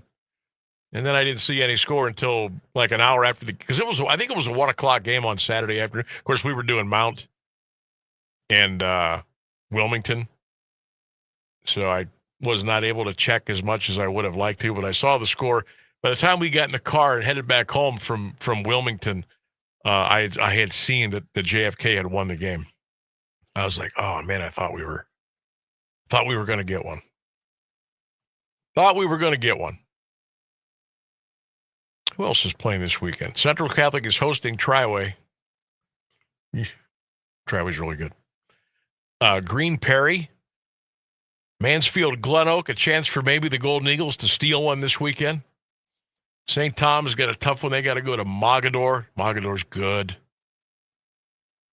Mogador's good again. Manchester Oroville, that might be pretty decent.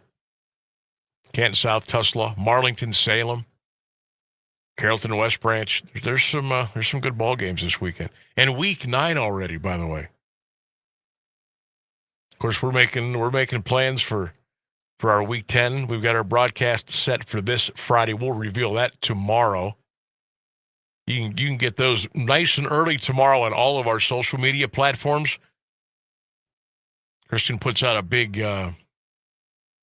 big post. All the games, where we're going to be, AM, FM, Q92, radiosports.com. That'll be coming out tomorrow morning. Usually comes out about 7:30, 8 o'clock. So you'll know where all the broadcasters are going to be next Friday, the games you can check out between 1310 and Q92 and Q92 Sports Network. And then we'll be ready for week 10. Big rivalry games, of course, on Friday night, the big McKinley-Massillon game on Saturday afternoon. That pregame show is starting to come together. That's going to be a lot of fun. More details are emerging every day that goes by.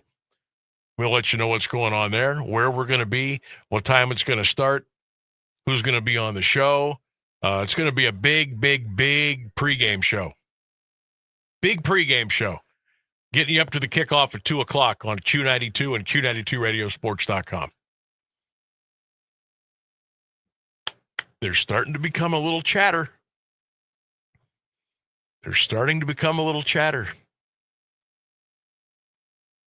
Some believe that this could be the year that McKinley stops the losing streak against their arch rival. I believe Massillon has won 9 years in a row. But some think that maybe the Bulldogs are going to get it this year. We'll see. We're not worried about Week 10 yet. We got Week 9 to worry about. Then we'll get ready for Week 10. But I just want to kind of plant that seed a little bit. Our McKinley Massillon / Massillon McKinley big pregame show. It's going to be so much more than a pregame show. It's going to be, well, I feel comfortable saying this. Do you ever watch ESPN Game Day? That's what it's going to be like. You watch Fox Noon. Big Saturday on Fox, big noon. That's what it's going to be like. We got a great group here at the station. We're kind of putting everything together. Between the radio broadcast, our social media feeds, the video. It's going to be really good. It's going to be professionally done, and I can't wait to tell you about it when all the details are in. But I will just tell you this. Saturday, October the 25th,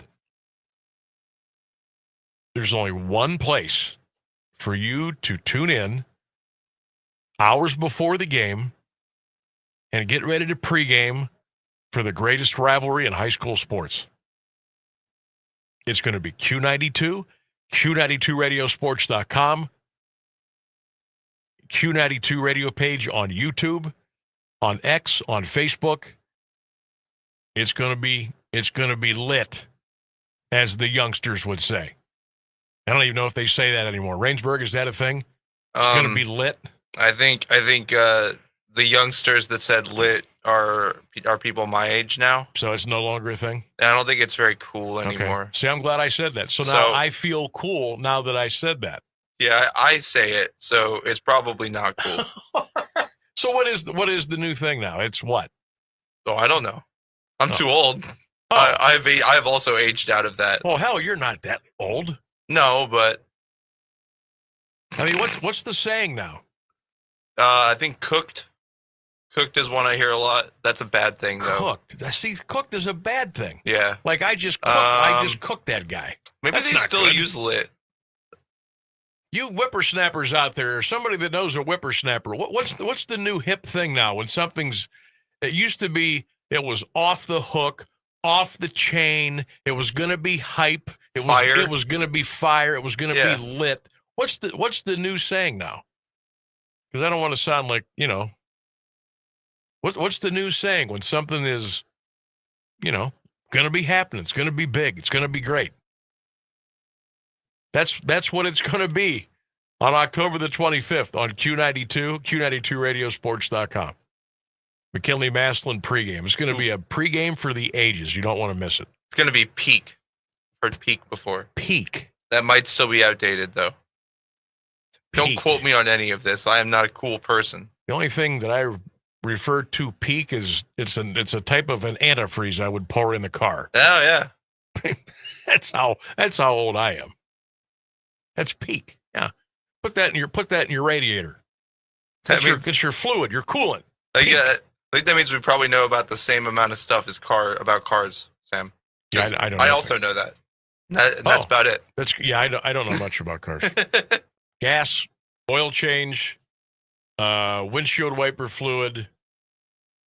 That's about it. I usually know what side of the car the gas goes into. I do know that. I usually know that. I can manage to put the car in neutral to get it through the car wash. I do that. That's about it. Unless I'm driving my wife's car and I have no idea how to maneuver the gear shift, then there's trouble. Then I'm just sitting in the middle of the car wash and I'm not moving. And everybody else is moving behind me. It's not pretty. Let's take a break. 8 minutes till the top of the hour. It's the Sam Bourquin Show, AM 1310 WDPN. We'll be right back. Teachers are dynamic leaders. shaping a new generation. They bring a variety of perspectives from diverse backgrounds, innovating how they teach to prepare students for our fast-changing world. Achieving this takes skill and expertise. They're tireless explorers, creatively discovering a universe of solutions, telling stories, experimenting, inspiring, mentoring, connecting cultures, and connecting with each other. Leading by example. Experience the unique joy of helping students thrive. Teaching is a journey that shapes lives. Are you ready to begin? Explore teaching at teach.org, a campaign supported by the U.S. Department of Education, Teach.org, and 1 million teachers of color. Imagine home. The smell of coffee, the sound of a lawnmower, the sun's warmth on your face. Free to be yourself, surrounded by love that helps you grow. This is a place to call home. That's an American dream we all deserve. But in 50% of U.S. states, you could legally be denied housing if you are LGBTQ+. Get the facts and hear real stories at lovehasnolabels.com. Brought to you by Love Has No Labels and the Ad Council. And we're live here outside the Perez family home, just waiting for the... And there they go, almost on time this morning. Mom is coming out the front door strong with a double-arm kid carry. Looks like Dad has the bags. Daughter is bringing up the rear. Oh, but the diaper bag wasn't closed. Diapers and toys are everywhere.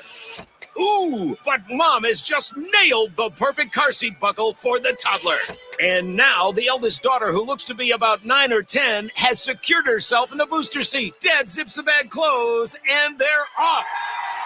But looks like Mom doesn't realize her coffee cup is still on the roof of the car. And there it goes. Oh, that's a shame. That mug was a fam favorite. Don't sweat the small stuff. Just nail the big stuff. Like making sure your kids are buckled correctly in the right seat for their age and size. Learn more at nhtsa.gov/the right seat. Visit nhtsa.gov/the right seat. Brought to you by NHTSA and the Ad Council.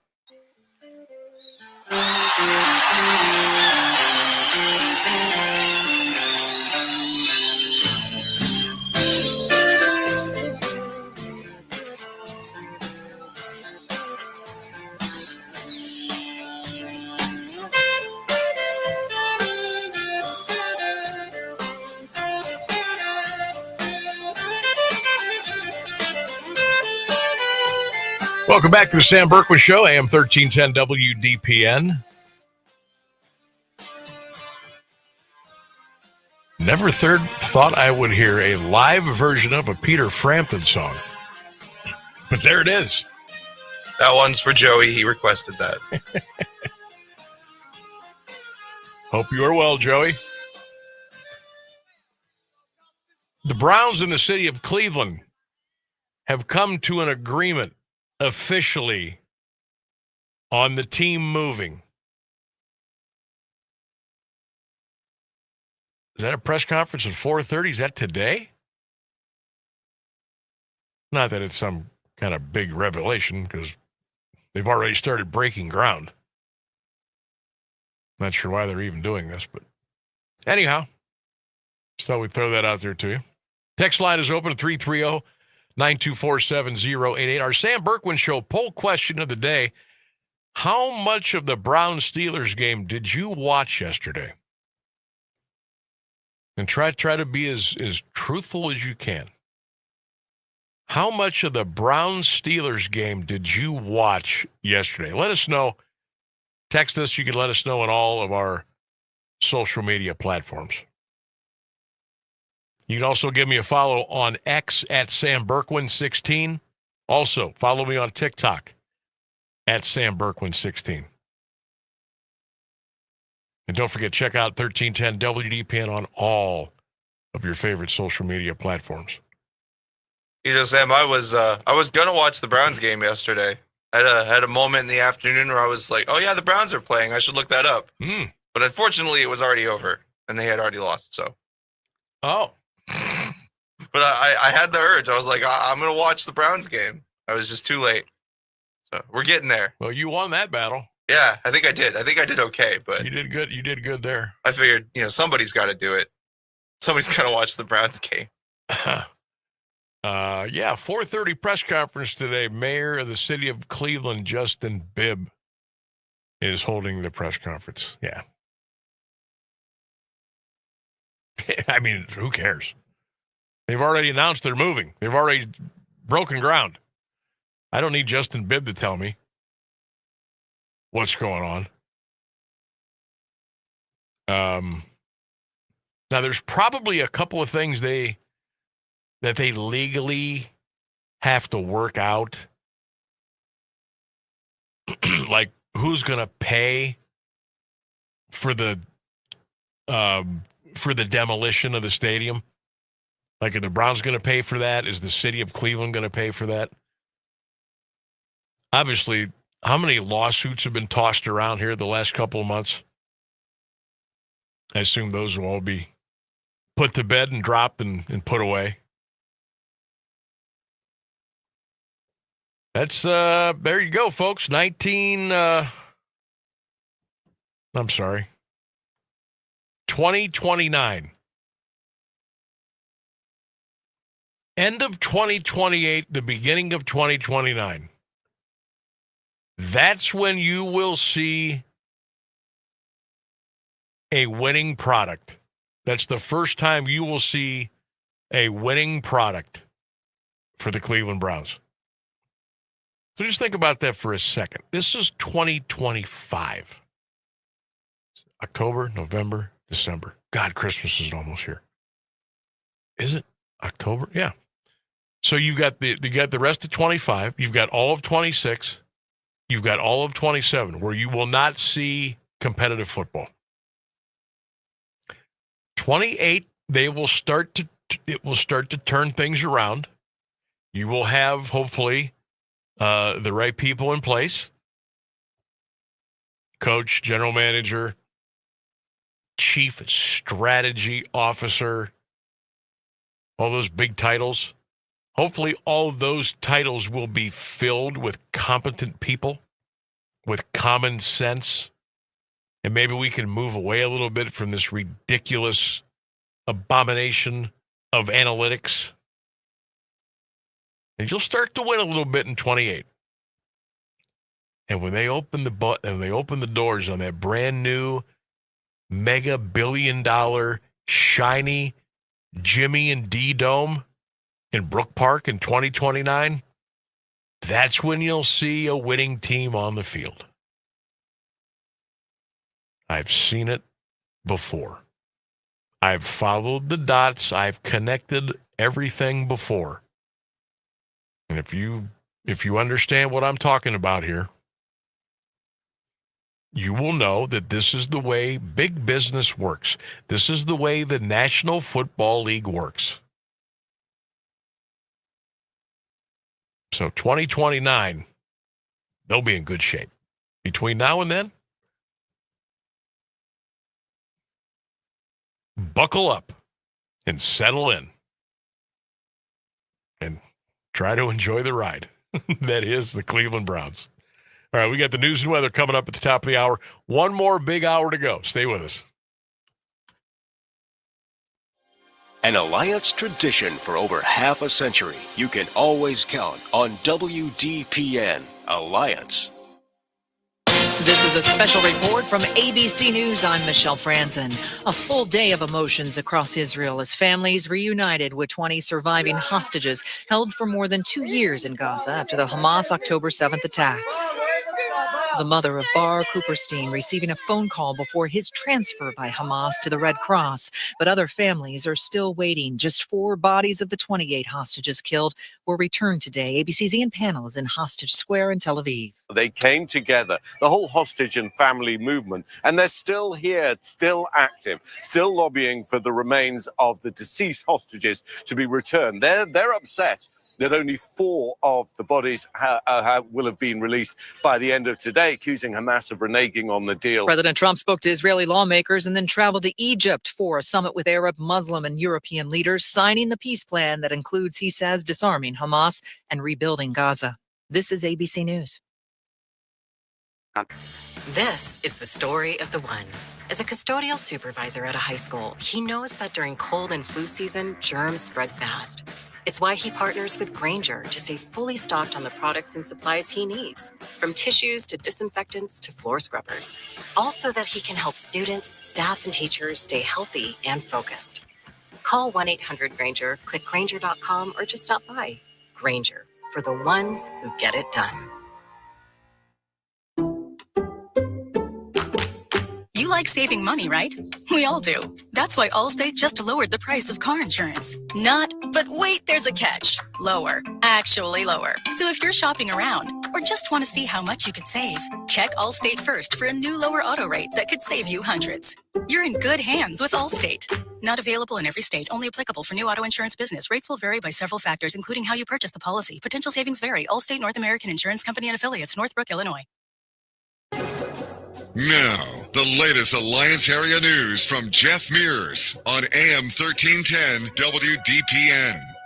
Good afternoon. It's 5:02. A man sought in a shooting is in the Mahoning County Jail. Police in Sebring were called to the Oregon Pub on East Oregon Avenue just after midnight Sunday. WKBN-TV reports two men were in an altercation when one pulled a gun and fired. The shot missed the other man but hit a woman in the shoulder. The suspect, identified as 52-year-old Jose Centron, fled the scene. He was arrested later and jailed on an attempted murder charge. The Highway Patrol is investigating a two-vehicle crash that took the life of one person in Columbiana Saturday night. A semi traveling on Route 172 in West Township reportedly left the road, overcorrected, and crossed the center line into the path of an oncoming vehicle. The collision caused both vehicles to overturn. The driver of the second vehicle was pronounced dead at the scene. The passenger and the truck driver were taken to a Canton hospital. Drugs and alcohol are not suspected factors in the wreck. The victim was not identified.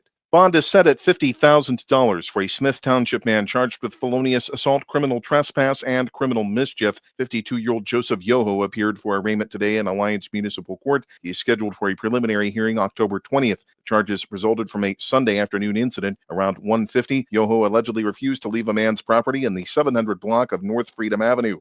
Accused of attempting to punch the 34-year-old. Court records state Yoho then picked up a 2x4 board and hit the victim across the back and struck the man across the face with a piece of fencing with screws sticking out of it. He also allegedly destroyed the victim's cell phone. The man suffered minor injuries. Attorneys for parents of Cardinal Ritter football players say Massillon police displayed unacceptable behavior when they used pepper spray on players at the end of a football game. Police say spraying the St. Louis schools players after the recent game was within department policies and procedures for use of force. Attorneys representing the players and their families said they are outraged officers took such measures over high school football players having a disagreement on the field following the game. The attorneys say the officers did not spray any Massillon high school players, coaches, or staff. They say they will continue to investigate the situation. Norfolk Southern is responding to East Palestine area residents who want out of the $600 million settlement of a class action lawsuit. Last week, over 100 class members accused council of fraud and tricking them into signing up for the settlement stemming from the 2023 derailment. Residents alleged council misled the public, hid proof of chemical exposure, and minimized the health risks from the incident. In a motion filed Friday, railroad attorney Alan Schofield calls the request meritless, adding residents failed to show any new information that was not publicly available before the settlement was approved last year. He also wrote there was no proof of information being fraudulently concealed by council. 5 residents are awaiting a decision by the Sixth Circuit Court after appealing the final approval on similar grounds. A trial remains scheduled November 17th for an East Liverpool man charged with rape. Friday, the prosecutor and defense attorney for 20-year-old Brett Thompson attended a hearing before Columbiana County Common Pleas Judge Scott Washam. The judge indicated there were negotiations to resolve the case, but no resolution yet. Thompson was secretly indicted in January on 4 counts of rape. He's accused of forcing a woman into sex acts over a 2-day period in October 2023. Thompson was released from jail after posting bond. A final status hearing is set for November 13th. A Pennsylvania doctor faces charges after he allegedly traveled to the Youngstown area to have sex with a minor. The Ohio Attorney General's office says 50-year-old Robert Ziwe of Erie was arrested Friday by undercover agents with the Mahoning Valley Human Trafficking Task Force. He's accused of agreeing to pay for sex with a fictitious underage girl and her mother. Ziwe is charged with felony counts of compelling prostitution and possession of criminal tools and a misdemeanor count of engaging in prostitution. There's a new development in a civil rights lawsuit filed against Youngstown Ursuline High School. A federal judge granted a motion to continue to refer to the alleged victims by their pseudonyms in future filings. The motion was filed by the plaintiffs. The suit filed against the school, administrators, and the football program stems from the alleged hazing and sexual assault of a student on the team. Some players are also accused of taking videos of the incident and sending them to other football players and students. The alleged incidents occurred during a team trip in June. Coaches are accused of dismissing the allegations, and administrators reportedly failed to investigate the claims and covered them up. A missing man is being sought by authorities in Austintown. Police say 30-year-old Mohammed Wadden is 5'11", 175 pounds, with short dark hair and a beard. It is unknown what he was last wearing. Wadden was last seen in the 3800 block of Mahoning Avenue Saturday, October 4th. Anyone with information is asked to call Austintown Police at 330-799-9721. The city of Youngstown is named in a lawsuit. Properties LLC is demanding damages above $25,000 plus interest and court costs. The owners of the Wick Tower Apartments say work by the city on a since-abandoned project to renovate the adjacent 20 Federal Place building has damaged their property. The suit says tenants would access the building through an entrance door from the Wick building. A water main break in January is blamed in the suit on the demolition. It says the city has removed all tenants from the Wick building, has done extensive demolition to the interior portion, and failed to provide heat and electricity to the easement area. The Ohio BCI will investigate a police-involved shooting in Trumbull County. The Sheriff's Office was called to a Bristol Township home early Sunday by a woman who said a man had threatened and assaulted her. The man led deputies on a chase along with police from Warren and Champion. WFMJ-TV reports the pursuit ended in Warren, where the man reportedly went toward a police vehicle with a gun drawn. He was shot by police and died at the scene. Family members later identified him as Brad Bailey. A new terminal is open at Pittsburgh International Airport. Local, state, and federal officials were on hand for the official unveiling Saturday. Governor Josh Shapiro said the new terminal will create jobs, cut fuel costs for airlines, and streamline the airport experience. It features 12 security lanes and 6,000 additional parking places, including a new structure with over 3,200 covered spaces. The airport says the new $1.7 billion terminal will reduce passenger travel time by 50% and extend the life of the facility by 40 years. Cleveland police say 2 teens were shot, one fatally, early Friday afternoon at the Rainbow Terrace Apartments in Garden Valley. Cleveland EMS says the 14 and 16-year-old victims were taken to university hospitals in critical condition. The 16-year-old later died from his injuries. His name was not released. Witnesses told Councilman Richard Starr a group of teens were making a video in a hallway when another person approached. Starr said a dispute followed and shots were fired. There's no word on a suspect.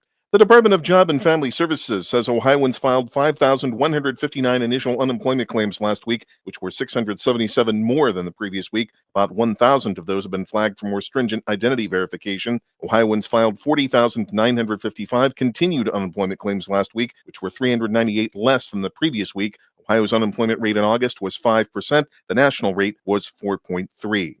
Taking a look at Wall Street, the Dow Jones Industrial Average closed today at 46,067, up 588 points. The Nasdaq Composite ended the day 490 points higher at 22,694, and the S&P 500 closed at 6,654, up 102 points.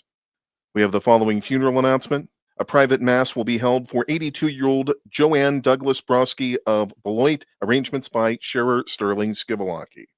It's 70 degrees in Alliance at 5:09. This is the local edition of WDPN News. I'm Jeff Mears. Here's the Alliance Area Weather Forecast on AM 1310 WDPN. Sunny skies expected this afternoon with a high near 70 degrees. Tonight, mostly clear, a low near 46. Sunny Tuesday, a high near 70. Wednesday, mostly sunny, a high 64. Thursday, some patchy frost early, otherwise sunshine, a high 62. That's your WDPN weather. Live from the AM 1310 WDPN studio, it's time for live and local sports talk. It's the Sam Bourquin Show. I'm ready. Give the show a call at 330-821-1310. Good call, meatball! Watch the Sam Bourquin Show on the AM 1310 Facebook page, the Q92 YouTube page, and on X. This is the Sam Bourquin Show on AM 1310 WDPN.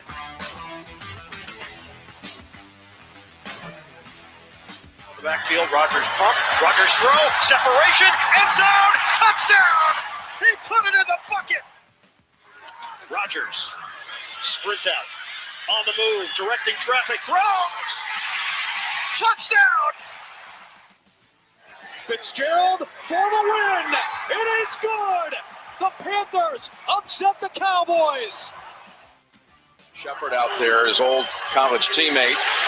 But he's not going to have a chance. Oh, yes, he is. He fights through the sack. Looking for first down yard. Oh, my goodness, he's done it again. Oh, that is pure pain. Hollywood Brown in motion. He's got on the pass. Hollywood Brown to the end zone. Touchdown, KC. Go ahead, run at second. 2 gone in the 6th. The 3-2. Blanco. It's one to left field. Base hit.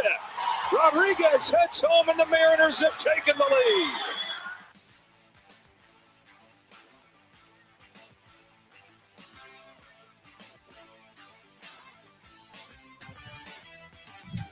We're here. Welcome back to the Sam Bourquin Show, everybody. Getting you ready. Hour 3 here on AM 1310 WDPN. Don't forget you can watch and listen and drop comments on the Q92 radio page on YouTube. And, of course, the 1310 WDPN page on Facebook and X. Hope you had a wonderful weekend. Weather was good. Most of the sports were good. High school football was really good. The Buckeyes looked really good. Well, you know about yesterday. Got a Monday Night Football doubleheader tonight. 2 Major League Baseball games late this afternoon and tonight. What else could you ask for? Weather's beautiful. We got in our next hour to spend with each other. We'll do that. 330-924-7088. You can text the show anytime. As we told you right before the top of the hour, Browns held a little press conference today. I guess Mayor Bibb from the city of Cleveland held a press conference today. It was about 4:30 or so.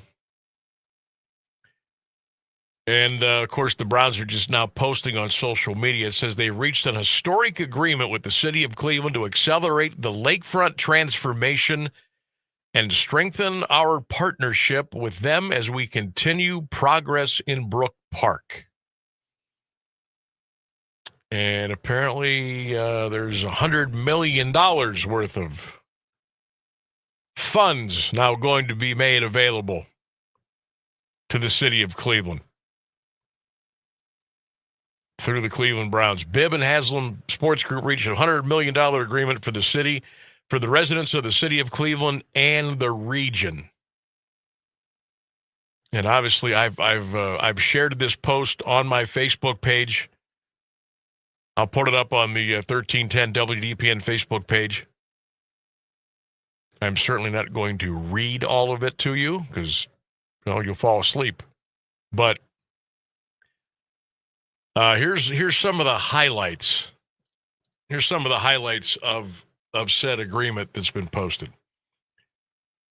Haslam Sports Group to pay the city of Cleveland $25 million by December 1 of 2025. Haslam Sports Group this is what I was wondering about, to raise the current Huntington Bank Field in downtown Cleveland to a pad-ready state at the Browns' expense. Apparently it costs $30 million to destroy a stadium. Okay. Beginning January 1 of 2029, pay the city of Cleveland $5 million on or before January 1st of each calendar year until 2033, totaling $25 million over 5 years. Upon termination of the lease, Haslam scored HSG to invest no less than $2 million per year over the next 10 years in a mutually agreed community benefit projects totaling no less than $20 million. City to support and continue progress and timely completion of transformational Brook Park Stadium and mixed-use development. That's, in a nutshell, what the press conference was today. You can read all the details. You can check it out on my Facebook page. I just posted it, just shared it about 5 minutes ago. So there you go. Like I said, they were going to Cleveland anyway, or they were going to Brook Park anyway. They already started breaking ground. But this almost feels like shut up money to me. Here you go, City of Cleveland. Here you go, Mayor Bibb. Here's a check. Now, don't bother us anymore. We'll pay to have the stadium torn down. We'll contribute money so you can transform the lakefront area after the stadium's gone. We'll give you money so you can like I trust the officials in Cleveland to do something with $100 million. But it's almost like, here you go, Mayor. Take this and get out of our hair, so we can move forward and build our stadium and not have to worry about anything. That's kind of how I took it. But you can read that article for yourself. I posted it just now on my Facebook page. It'll be up on the 1310 Facebook page, too. Sam Bourquin Show poll question of the day. How much of the Browns-Steelers game did you watch yesterday? How much did you watch? Let us know. I got some good stories today. People decided to go out and mow. A couple of folks went to an antique shop. Some turned on different programming in their house and turned the game off. It's actually kind of funny. I watched the first quarter. Then I went outside, got the mower prepped. And then I kind of used that as an excuse to go back in and turn the game on again. Then I watched 2 series, and then I said, all right, I'm done. I'm out. And that was it.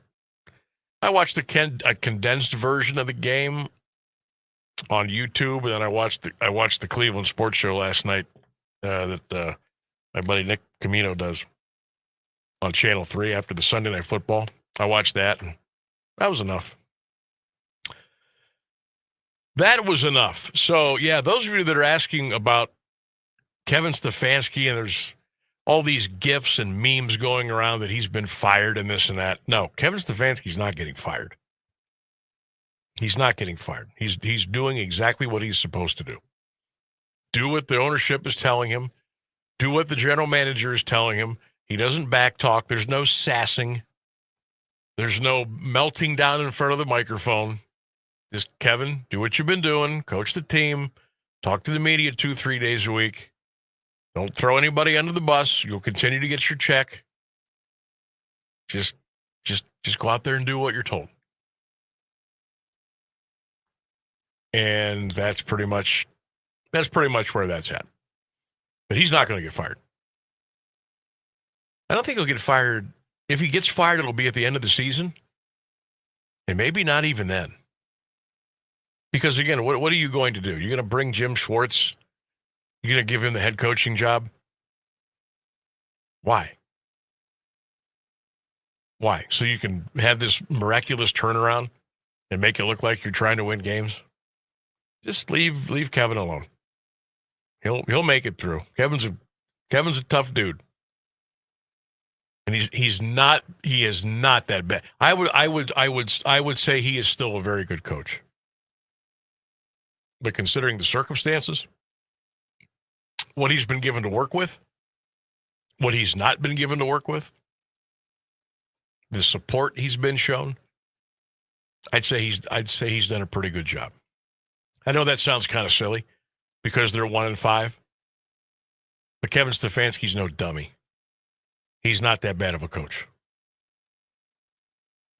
But this is what you're going to get now for the next, at least the next 2.5 years. This is what you're going to get. It's all we've already talked about it. It's part of the master plan. And then by 2028, they'll be a little bit more competitive. And then 2029, when they open up the doors in Brook Park, and they want you all to come up there and invest in them, then you'll probably see a pretty competent football team. But that's not going to be till 2029. So you've got plenty of time to make other arrangements, if you will. Okay. Steelers on top of the division. 4-1. Bengals are 2-4. Ravens and Browns are 1-5. AFC East. Patriots 4-2. Miami 1-5. The Jets are 0-6. Let's go Buffalo in first place. In the AFC South, you've got Indianapolis at 5-1. The Jaguars are 4-2. Houston 2-3. The Tennessee Titans 1-5. Tennessee fired Coach Callahan today. He's out of a job. In the AFC West, the Chargers and Broncos are tied at the top at 4-2. The Chiefs are 3-3 after the win over the Lions last night. The Raiders are 2-4. Raiders are not a very good football team, and either are the Tennessee Titans. Let's see here. In the NFC East, Philly on top. You got the Commanders at 3-2. The Cowboys are 2-3. The Giants are 2-4. NFC North, the Packers are 3-1-1. You know, the tie. Detroit's 4-2. Minnesota 3-2. The Bears are 2-2. NFC South, the Tampa Bay Buccaneers are 5-1. Baker had another outstanding game yesterday. Missing his top 4 wide receivers, mind you. Think about that. Show me another quarterback outside of maybe Patty Mahomes and Josh Allen.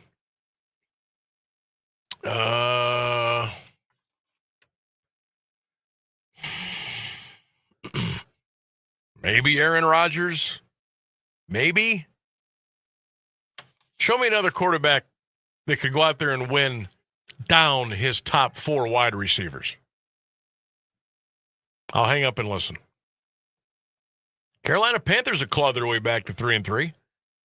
The Falcons are 2-2. They're in the Monday night game against the Bills tonight down at the Mercedes-Benz Dome. New Orleans is bringing up the rear in the division. They're 1-5. In the West, who wants to win this division? San Francisco, Seattle, and the Rams are all 4-2. And then there's the lowly Arizona Cardinals. They come in at 2-4. Kyler Murray, again, did not play in the bowl game yesterday.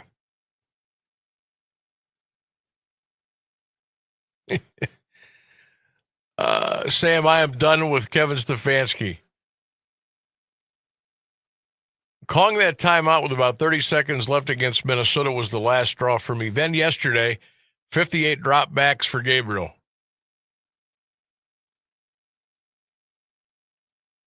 Yeah. They're not trying to win. That's what you do when you're trying to lose. You have your quarterback go back there and chuck it 52 times with a beat-up, old, and unathletic offensive line. That's what happens. They are sticking to the script.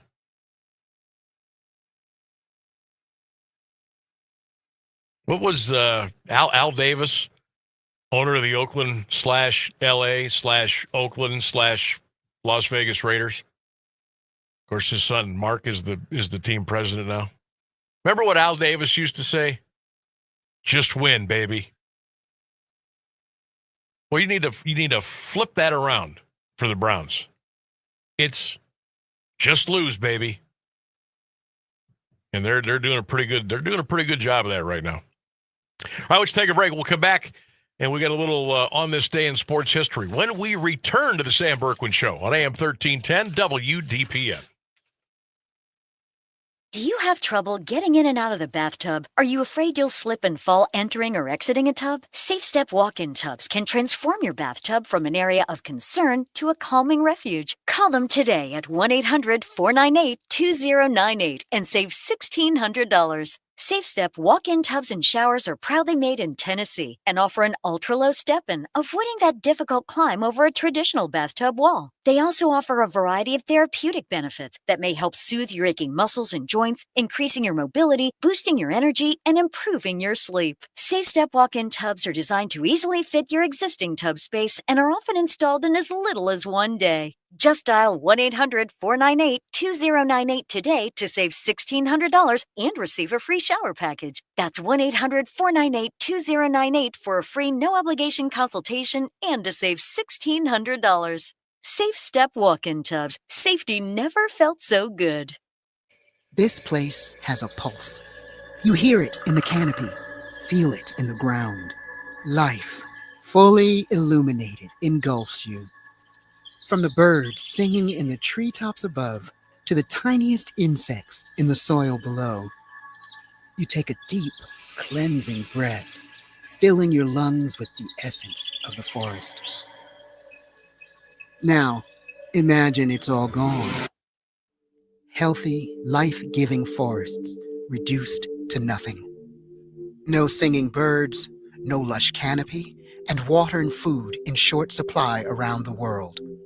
Time is running out to protect our forests, and without our love, they can and will disappear. It's our choice. Love it or lose it. Help protect our forests. Visit World Wildlife Fund at wwf.org/love.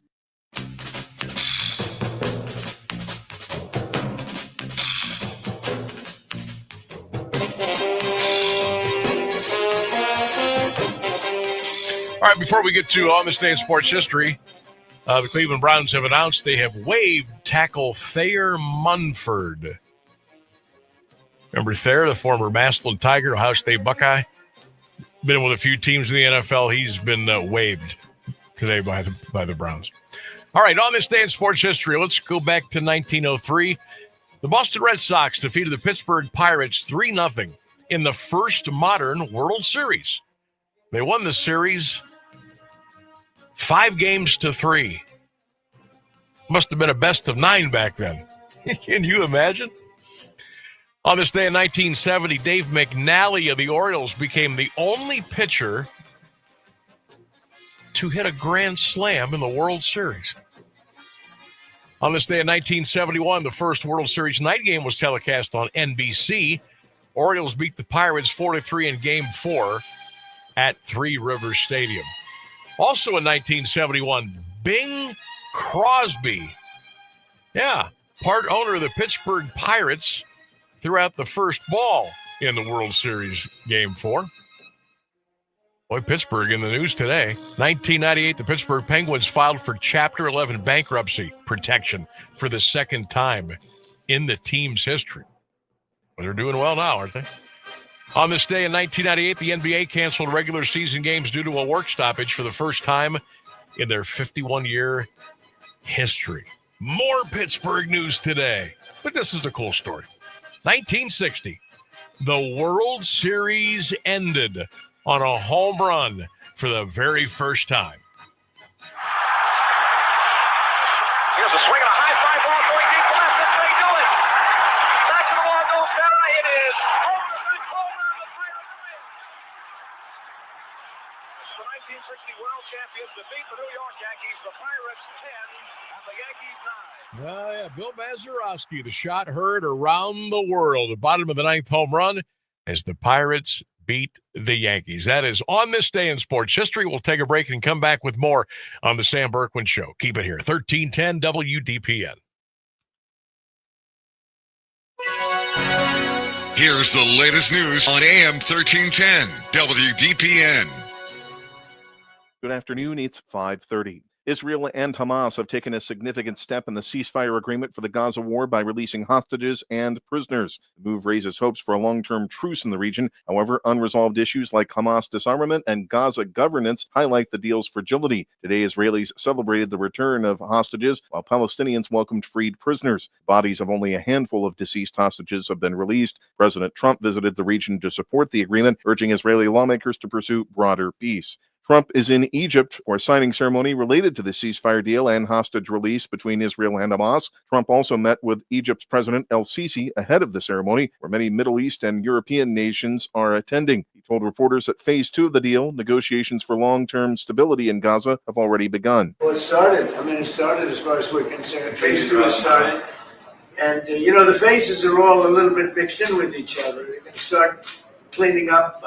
You look at Gaza and needs a lot of cleanup. It's day 13 of the government shutdown. Democrats want a conversation with Republicans about extending health care tax credits that are a part of the Affordable Care Act and would expire at the end of the year. Republicans say they won't hold a conversation until Senate Democrats vote yes on their government funding bill. This as the White House is firing thousands of federal workers. At the Capitol today, House Speaker Mike Johnson defended his decision to send House lawmakers home and cancel legislative business in Washington until further notice. Our members are doing very productive work. We're in constant communication with them, and we are ready to come back and continue the work in our committees and everything on the House floor. We will return to legislative session as soon as the Democrats come to their senses and open the government. A former student at a school for special needs students in Torrance, California, is accused of stabbing multiple staff members at the school today. ABC's Alex Stone reports. As the school day was beginning at Switzer Learning Center in Torrance, police say a former student at the special needs school arrived and stabbed 3 staff members and tried to stab a 4th before getting away. 2 of the staff members were rushed to a hospital, critically injured, but police say the injuries are not life-threatening. The 3rd victim was treated on scene and had minor injuries. The former student who allegedly stabbed them was quickly arrested, the alleged stabber making statements about having pipe bombs in the area, according to police. They called in the bomb squad to inspect the suspect's backpack.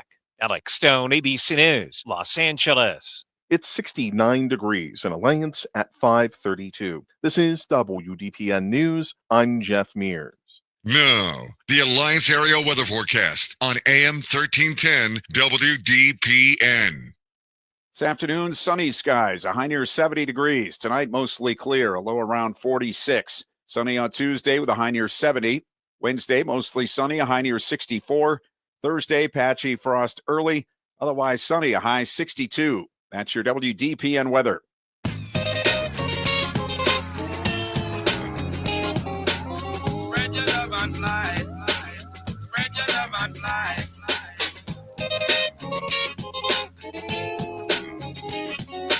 Spread your love and light.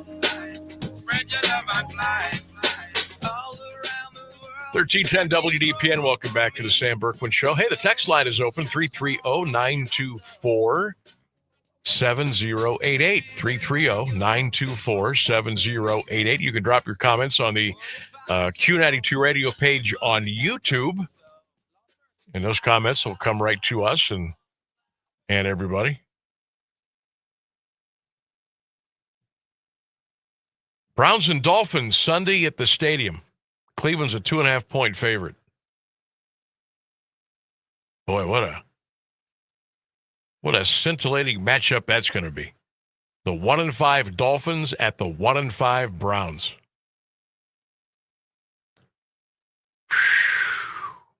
Wow. You know what? Let me do something here real quick. We are going to hear from a little bit from Kevin Stefanski coming up here. I haven't told you about our trip to Wilmington yet. I have to do that. Mount Union, by the way, took care of Wilmington over the weekend. 59-0. Purple Raiders are still perfect. We'll have Coach Jeff Dart on this Thursday. Don't forget, 3:35 here on 1310 WDPN. What's the forecast looking like for Sunday? Oh, no, I might have to watch the game. 65 and a 67% chance of rain. Oh, no. Cloudy with occasional showers morning and afternoon. Overcast rain showers at times during the evening. Hopefully that'll change. Hopefully that'll change. McKinley-Maslin weather doesn't look bad. I know it's a ways away. Doesn't look bad. Looks like a high of 60 and partly sunny skies. Maybe a 20% chance of rain. That's not bad for McKinley-Maslin. High of 60, partly sunny. That's not bad. I'll take that right now. I'll take that right now. If you can guarantee me 60 and partly sunny for the Pups and the Tigers, I'll take that right now. Because we have had some weather over the years of the war of 1894, haven't we? Late October is an incredibly unpredictable environment to live in Ohio. It is. And for so many years, the McKinley-Maslin game was always played on the first Saturday in November. Ooh. So that could have been anywhere from November 1st through like November 4th or 5th. Then you were really kind of playing with fire as far as the weather was. But now that, things have changed and kids start going to school in, I don't know, July, everything gets moved up. So now the Bulldogs and Tigers play. It's the last Saturday in October. But I'll take 60 and partly sunny. Sign me up for that right now. Top 25 college football poll has been released. Came out yesterday afternoon. You know who's on top here, don't you? The Ohio State Buckeyes, number 1 in the country. They will be at Wisconsin coming up on Saturday. Miami, Florida is the number 2 team in the country. They will host Louisville on Friday. How about, you know what? I got to give it up to Kurt Cignetti and the Indiana Hoosiers. They went out to Oregon, and they beat the Ducks. Oh, very funny. Very funny about the readers. Yeah, Sam, you're the one who points them out all the time. I know. You gave me the idea. I wasn't trying to draw attention to it now. I was trying to go under the radar, and maybe nobody will notice I've got to put these damn things on so I can read. But how about the Indiana Hoosiers? Beat Oregon in their own crib. They're now number 3 in the country. They've got Michigan State on Saturday. Number 4, Texas A&M, who, I don't know, I'm not buying them yet, but they're number 4. They're 6-0. Ole Miss is 6-0. They're going to go to Georgia. They'll see what they got. Number 6 is Alabama. Texas Tech is number 7. They go to Arizona State Saturday. 8, Oregon. 9, Georgia. 10, LSU. Notre Dame is 13th this week. So your top 5 are Ohio State, Miami, Indiana, Texas A&M, and Ole Miss. Maybe we can get a sponsor for my readers. We can get a sponsor from an eye doctor. Yeah, we'll get Roholt Vision back in here. Let's go. I won't say no to Roholt Vision. No. There. Now I'm blind again. I just took my glasses off. This message is no longer brought to you by Sam's readers. That was funny. You told me you were going to do that, but I wasn't thinking about it, and I looked up and I just laughed. That's why I told you about it about a week ago, so I could phase it in later and surprise you. That was funny. That was very well played. That was the second time I've used it today. Really? See? I honestly, I can't see. I can't read anything. I can see from here to the moon, but I can't read anything. Yeah, I'm very farsighted, not nearsighted. Stuff on paper, real small print on my cell phone. Ugh. You know how hard it is for me to read a football program now, a roster, unless it's blown up to plus 150, which I haven't figured out how to do yet here. Your grandkids will be getting you the old people phone with the giant numbers on it. Man. Oh, thank God I haven't been able to read it for so long. That's going to be me. I'll be 4, 5. That'll be me. Oh, my vision is only worse by the day. So look forward to that. See what you get to look forward to. Now I can make it easy on myself and go to the eye doctor and have an eye test and expensive. Why would I want to? Why would I want to do that? My eyes see fine. Why would I want to do that? All right. Well, before we get to Coach Stefanski, I want to tell you about this past Saturday. So the Purple Raiders of Mount Union went down to Wilmington and to play the Quakers, and they handled their business like we knew they would, to the tune of 59-0. And it was a blowout early. Mikey Maloney was Oh, and by the way, I did not put the Sam Bourquin Black Cat jinx on Mikey Maloney. He still does not have an interception. So I was very happy about that. Darnell Williams played fantastic. The defense obviously pitched a shutout. So shout out to the Purple Raider defense. Sean Thomas played really well. Mount was really good.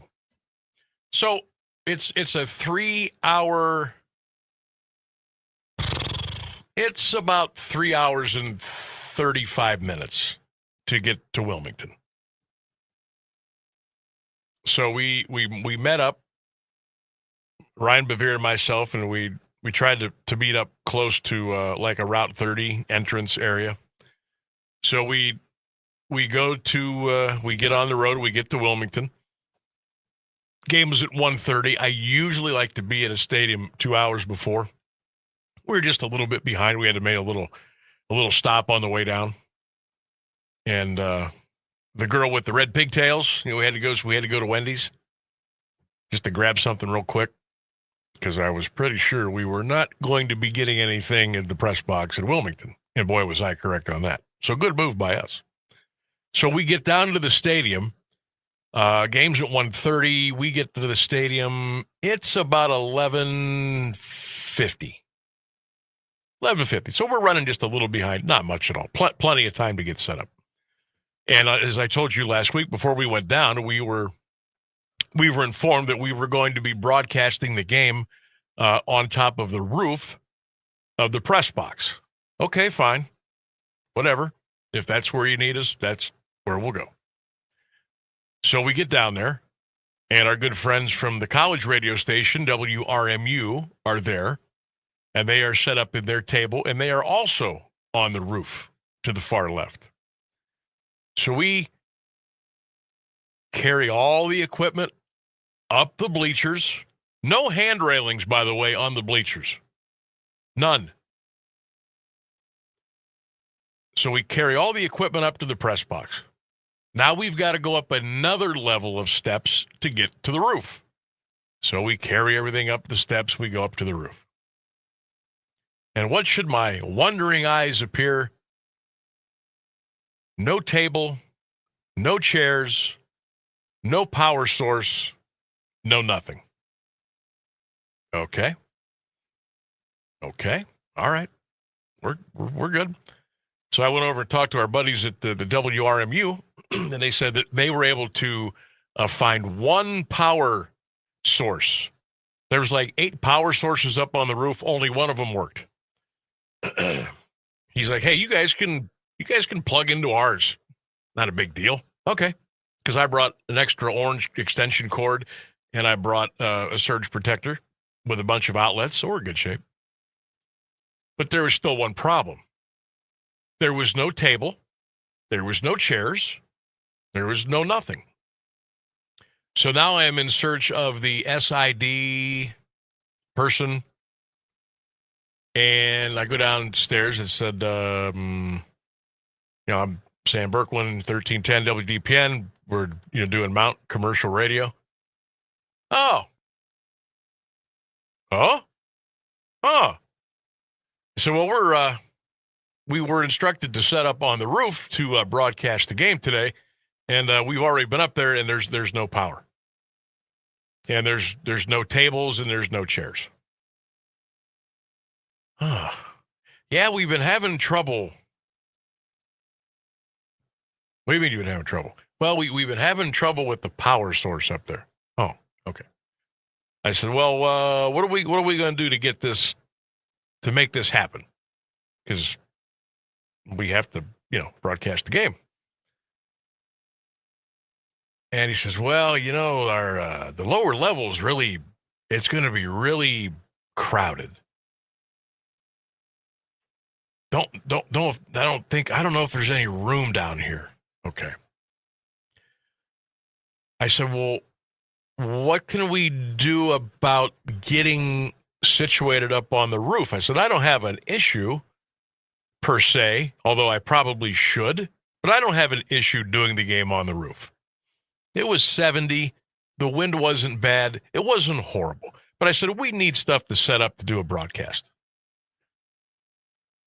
And I didn't hear anything for about 10 or 15 minutes. So I go back up onto the roof. We bring the equipment back down to the press box. And said person reappears and says, yeah, we we don't have any power up there except for the college station.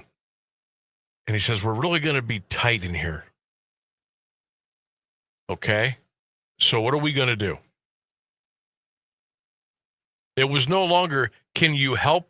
It's like, what are we going to do? You know, we have to go on the air here soon.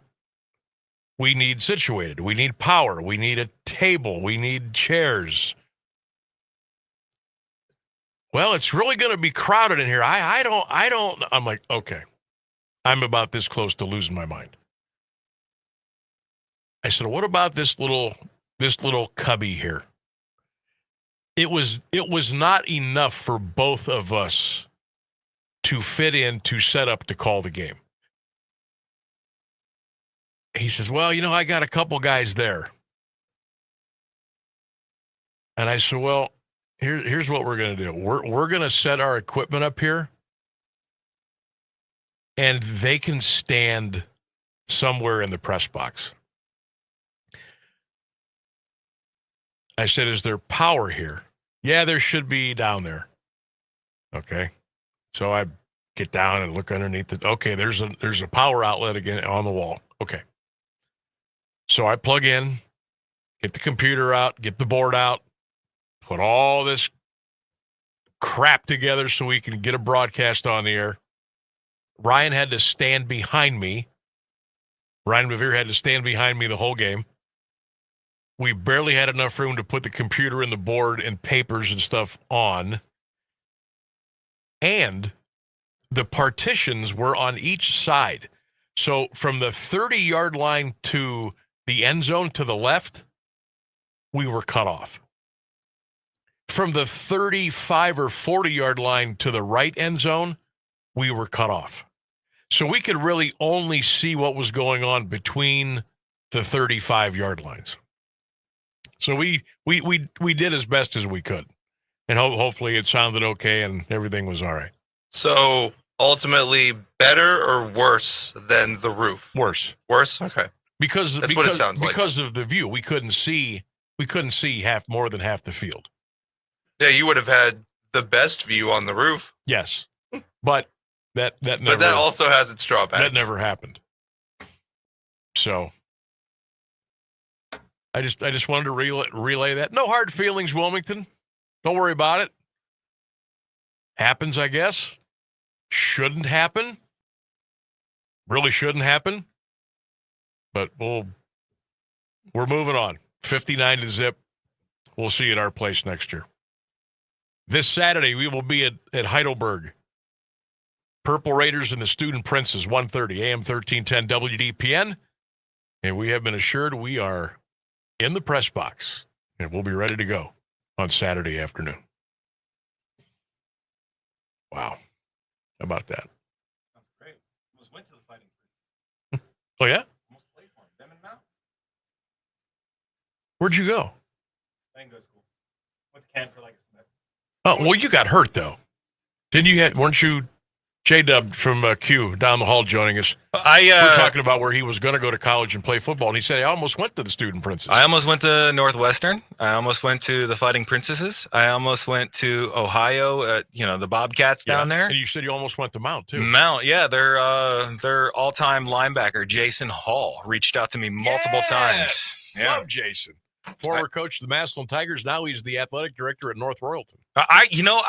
I'm bummed out because I never had the opportunity to actually meet the man. I'd like to shake his hand because he was the one that sought me out, which was awesome. Yeah. So you almost went to the Berg. Yeah. How about that? Yeah, that's where we'll be. That's where we'll be going this Saturday. Horniman Field at the campus of Heidelberg. I walk by, I'm reliving all the glory days, from my high school career because, how dominant my senior year was. And then, it all fell apart in the champion or the regional championship there. And you went to Copley. Okay. So did you play for Coach Borman? Who did you play for? I did. I played for Coach Dan Borman. Okay. Love Dan too. Yeah, he's a great guy. Great guy. One of the most influential mentors in my life and anybody that was on that football team. Yeah. So that senior year, as I'm reliving the glory days, we went 12-1 that year. When we lost Who'd you lose to? We lost to Oroville in the regional championship when Justin Zwick was playing for them. Before he transferred. Yep. Wow. So it was a triple overtime game, and they got lucky in that overtime. Where did you play? Because that had to have been a neutral site. Right? It was. Where was it? It was at that time. It was Fawcett Stadium. Oh my God, that's where you played? First time anybody in Copley had played on turf, and it was that game. Orville, Copley at Fawcett. Oh my gosh, I must have been. What year was this? This was the 99-2000 season. Oh my goodness! I was on that field, and I the fun story. I got pulled over for that game because I was at a girlfriend's house before the game, and I was late to get on the bus, so I got pulled over. Yeah. What were you? Never mind. Shenanigans. We'll say that. Never mind. Cheerleader after school. Never mind. So I must have been okay. So this was 99. I was broadcast. This was when I was down at the Canton station. I'm sure I was doing a playoff game somewhere because if I would have been free that night because the game was at Fawcett, I would have gone. I would have went to watch. Oh wow, yeah, we had a dominant season that year. I was actually playing with a broken thumb. Okay, that season. It just what you know what I'm gonna have to do. I'm gonna have to bring in some highlight tape. I do, and show that to you because we had some incredible people on that team from Matt Carter, Matt Clapper, Marcus Watley. Marcus Watley. Yeah, he was my team captain with I. We were a team captain. Coach at Canton McKinley, assistant at St. Vincent St. Mary. Head coach at one point in time. Head coach at St. That's right. Yeah. Then he came down to McKinley, and then there was issues. Yeah. We had a oh my goodness, you are just a bowl of information. Oh, I got a whole kit and caboodle. I mean, I keep it clean. Sure. However, we had a great season that year. Wow. You'll have to bring that in because I want to break down some tape. Who's got VHS? Who's got a VHS? I do at home. It doesn't work anymore, but I still have a player. You got one in the back somewhere, bro. I bet you there's one here. Yeah. I'm sure there is. Now, is there a TV here? In the building somewhere. A TV? Yeah. Like behind curtain number 5. Is there a TV anywhere? Like a tube TV, not a flat screen. No, we would need I want to see. You're not hooking a VCR up to a flat screen. I want to watch some Copley Orville highlights on the VHS. Yeah, we went. And I want to. What number did you wear? I was the inside linebacker, so I wore number 56, paying homage to one Lawrence Taylor. Good for you. Because before I started my sophomore season, I was a fullback. And they're like, look, you're a little bit slower than a fullback. I'm like, look, I'll be a blocking back. They said, okay, no, we're going to go ahead and make you a guard. But I never played offense. I just long snap for punts and extra points. And I was the starting inside linebacker and a gunner on kickoff. On the kickoff return. Wow, this is fast. See, I love to hear stories about back in the glory days. I do. Even though it wasn't a glory day for me, I love hearing about it because that was a great era of high school football. I mean, obviously, me being a tad older, to me, as a youngster, the glory days of high school football were late 70s going into the 80s and 90s. But I love to hear stories about where guys played, where your playoff game was. Like I would have never guessed Fawcett, and I should have. But man, that makes me want to turn on the TV right now and watch that game. Honest to God. Oh, I enjoy still watching Friday Night Lights. I mean, as much as I've traveled over the last 6 years from Louisville, Kentucky to Lincoln, Nebraska, even Knoxville, Tennessee, I hate to say it, football is big in those regions. There's just something different. I don't know if it's in the water or in the air. Northeast Ohio football, it can't be touched anywhere else. No, it's still the man. It still is. And I know Western Pennsylvania, very good. Texas, very good. Florida, very good. Michigan, very good. Georgia, very good. California, pretty good. Even Vegas, the Bishop Gorman, teams like that. But Ohio, I think from the top of the state to the bottom, to the east, to the west, I think it's better here than anywhere. And I'll die on that hill. I will die on that hill. I feel the same way, Sam, just for the simple fact that we developed and created the game right here in our backyard. That's right. That's right. The old Hutmobile. Way back. That's where it all started. That's where it all started. And before I leave, you know what I was doing on Sunday? I was on TikTok trolling all the Sanders fans. Really? I had to. Hey, he actually put his helmet on Sunday. I had to, Sam, for the simple fact that it's frustrating for me that a fan base thinks that one guy is just going to come in and magically flip a switch and make this team great. And it doesn't work that way. It's a team sport. Right. Well, I will tell those this. You will see a couple of more weeks of Dylan Gabriel. Then you will see a couple of weeks of Shador. And then you'll see a couple of weeks of Deshaun. And then the year will be over. You think Deshaun's going to jump in? Yes. Okay. Yes. Not saying it's right, wrong, good, bad. Yeah. That fan base is poo-pooing all over that, too. I know they are. And I just don't get it. I know. I'm going to have to troll tonight, too. J-Dub, always a pleasure. Good to see you. I'm telling you right now, hey, you forgot your paper. We are going to break down some Copley-Orville High School football here. We are. We're going to do it. Not today, but we're going to do it. All right. It's almost time for us to say goodbye. Should we take a break or should we just go home? What should we do? Take a break. Take a break? Yep. Okay, we'll take a quick break. We'll come back and we'll say goodbye. Stay with us. Hi, I'm Cindy with Anthony Petiti Organic Greenhouse, inviting you to the 23rd Anthony Petiti Organic Greenhouse Fall Festival, Saturday, October 18th from 10 a.m. till 4 p.m. at 5828 Columbus Road in Louisville. This family-friendly event happens rain or shine. Bring the kiddos and meet the animals at the Farm Petting Zoo, including our adorable baby donkey. Take a ride in the fall colors on the hayride and test your courage at the Haunted Maze. Enjoy delicious bites from local food trucks. Plus, shop at the farmers market vendors, pop-up sales throughout the day, and stock up on all your fall decorating items. Don't miss the amazing sales, 25% off all fruit trees and berry bushes and 20% off all landscaping plants during the festival. It's the 23rd Anthony Petiti Organic Greenhouse Fall Festival, October 18th from 10 a.m. till 4 p.m. Visit us online at petitisorganic.com or give us a call at 330-455-5997 and find us on Facebook and Instagram. All right, there he is. You hear Phil in the background. It's time. It's that time. Boy, today flew. They flew. Browns lost. The Kevin Stefanski watch continues, even though it shouldn't, because he's not going to get fired. Talked a little high school football today. We told you about the top 25. We told you about the Mariners and Jays. Oh, I want to do this real quick before we go.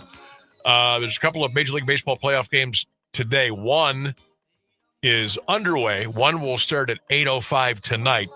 This afternoon's game at the Rogers Center. Oh, wow. Okay. Mariners 3, Blue Jays 3 in the top of the third. So that game is cooking. Thanks to Rainsburg. Great job today. Thanks to all of you for calling in, emailing, texting, what have you. We'll do it all over again tomorrow at 3 right here on 1310 WGPN. Don't forget, go Guards, go Browns, go Bucks, go Cavs. Good night, everybody. We'll see you tomorrow.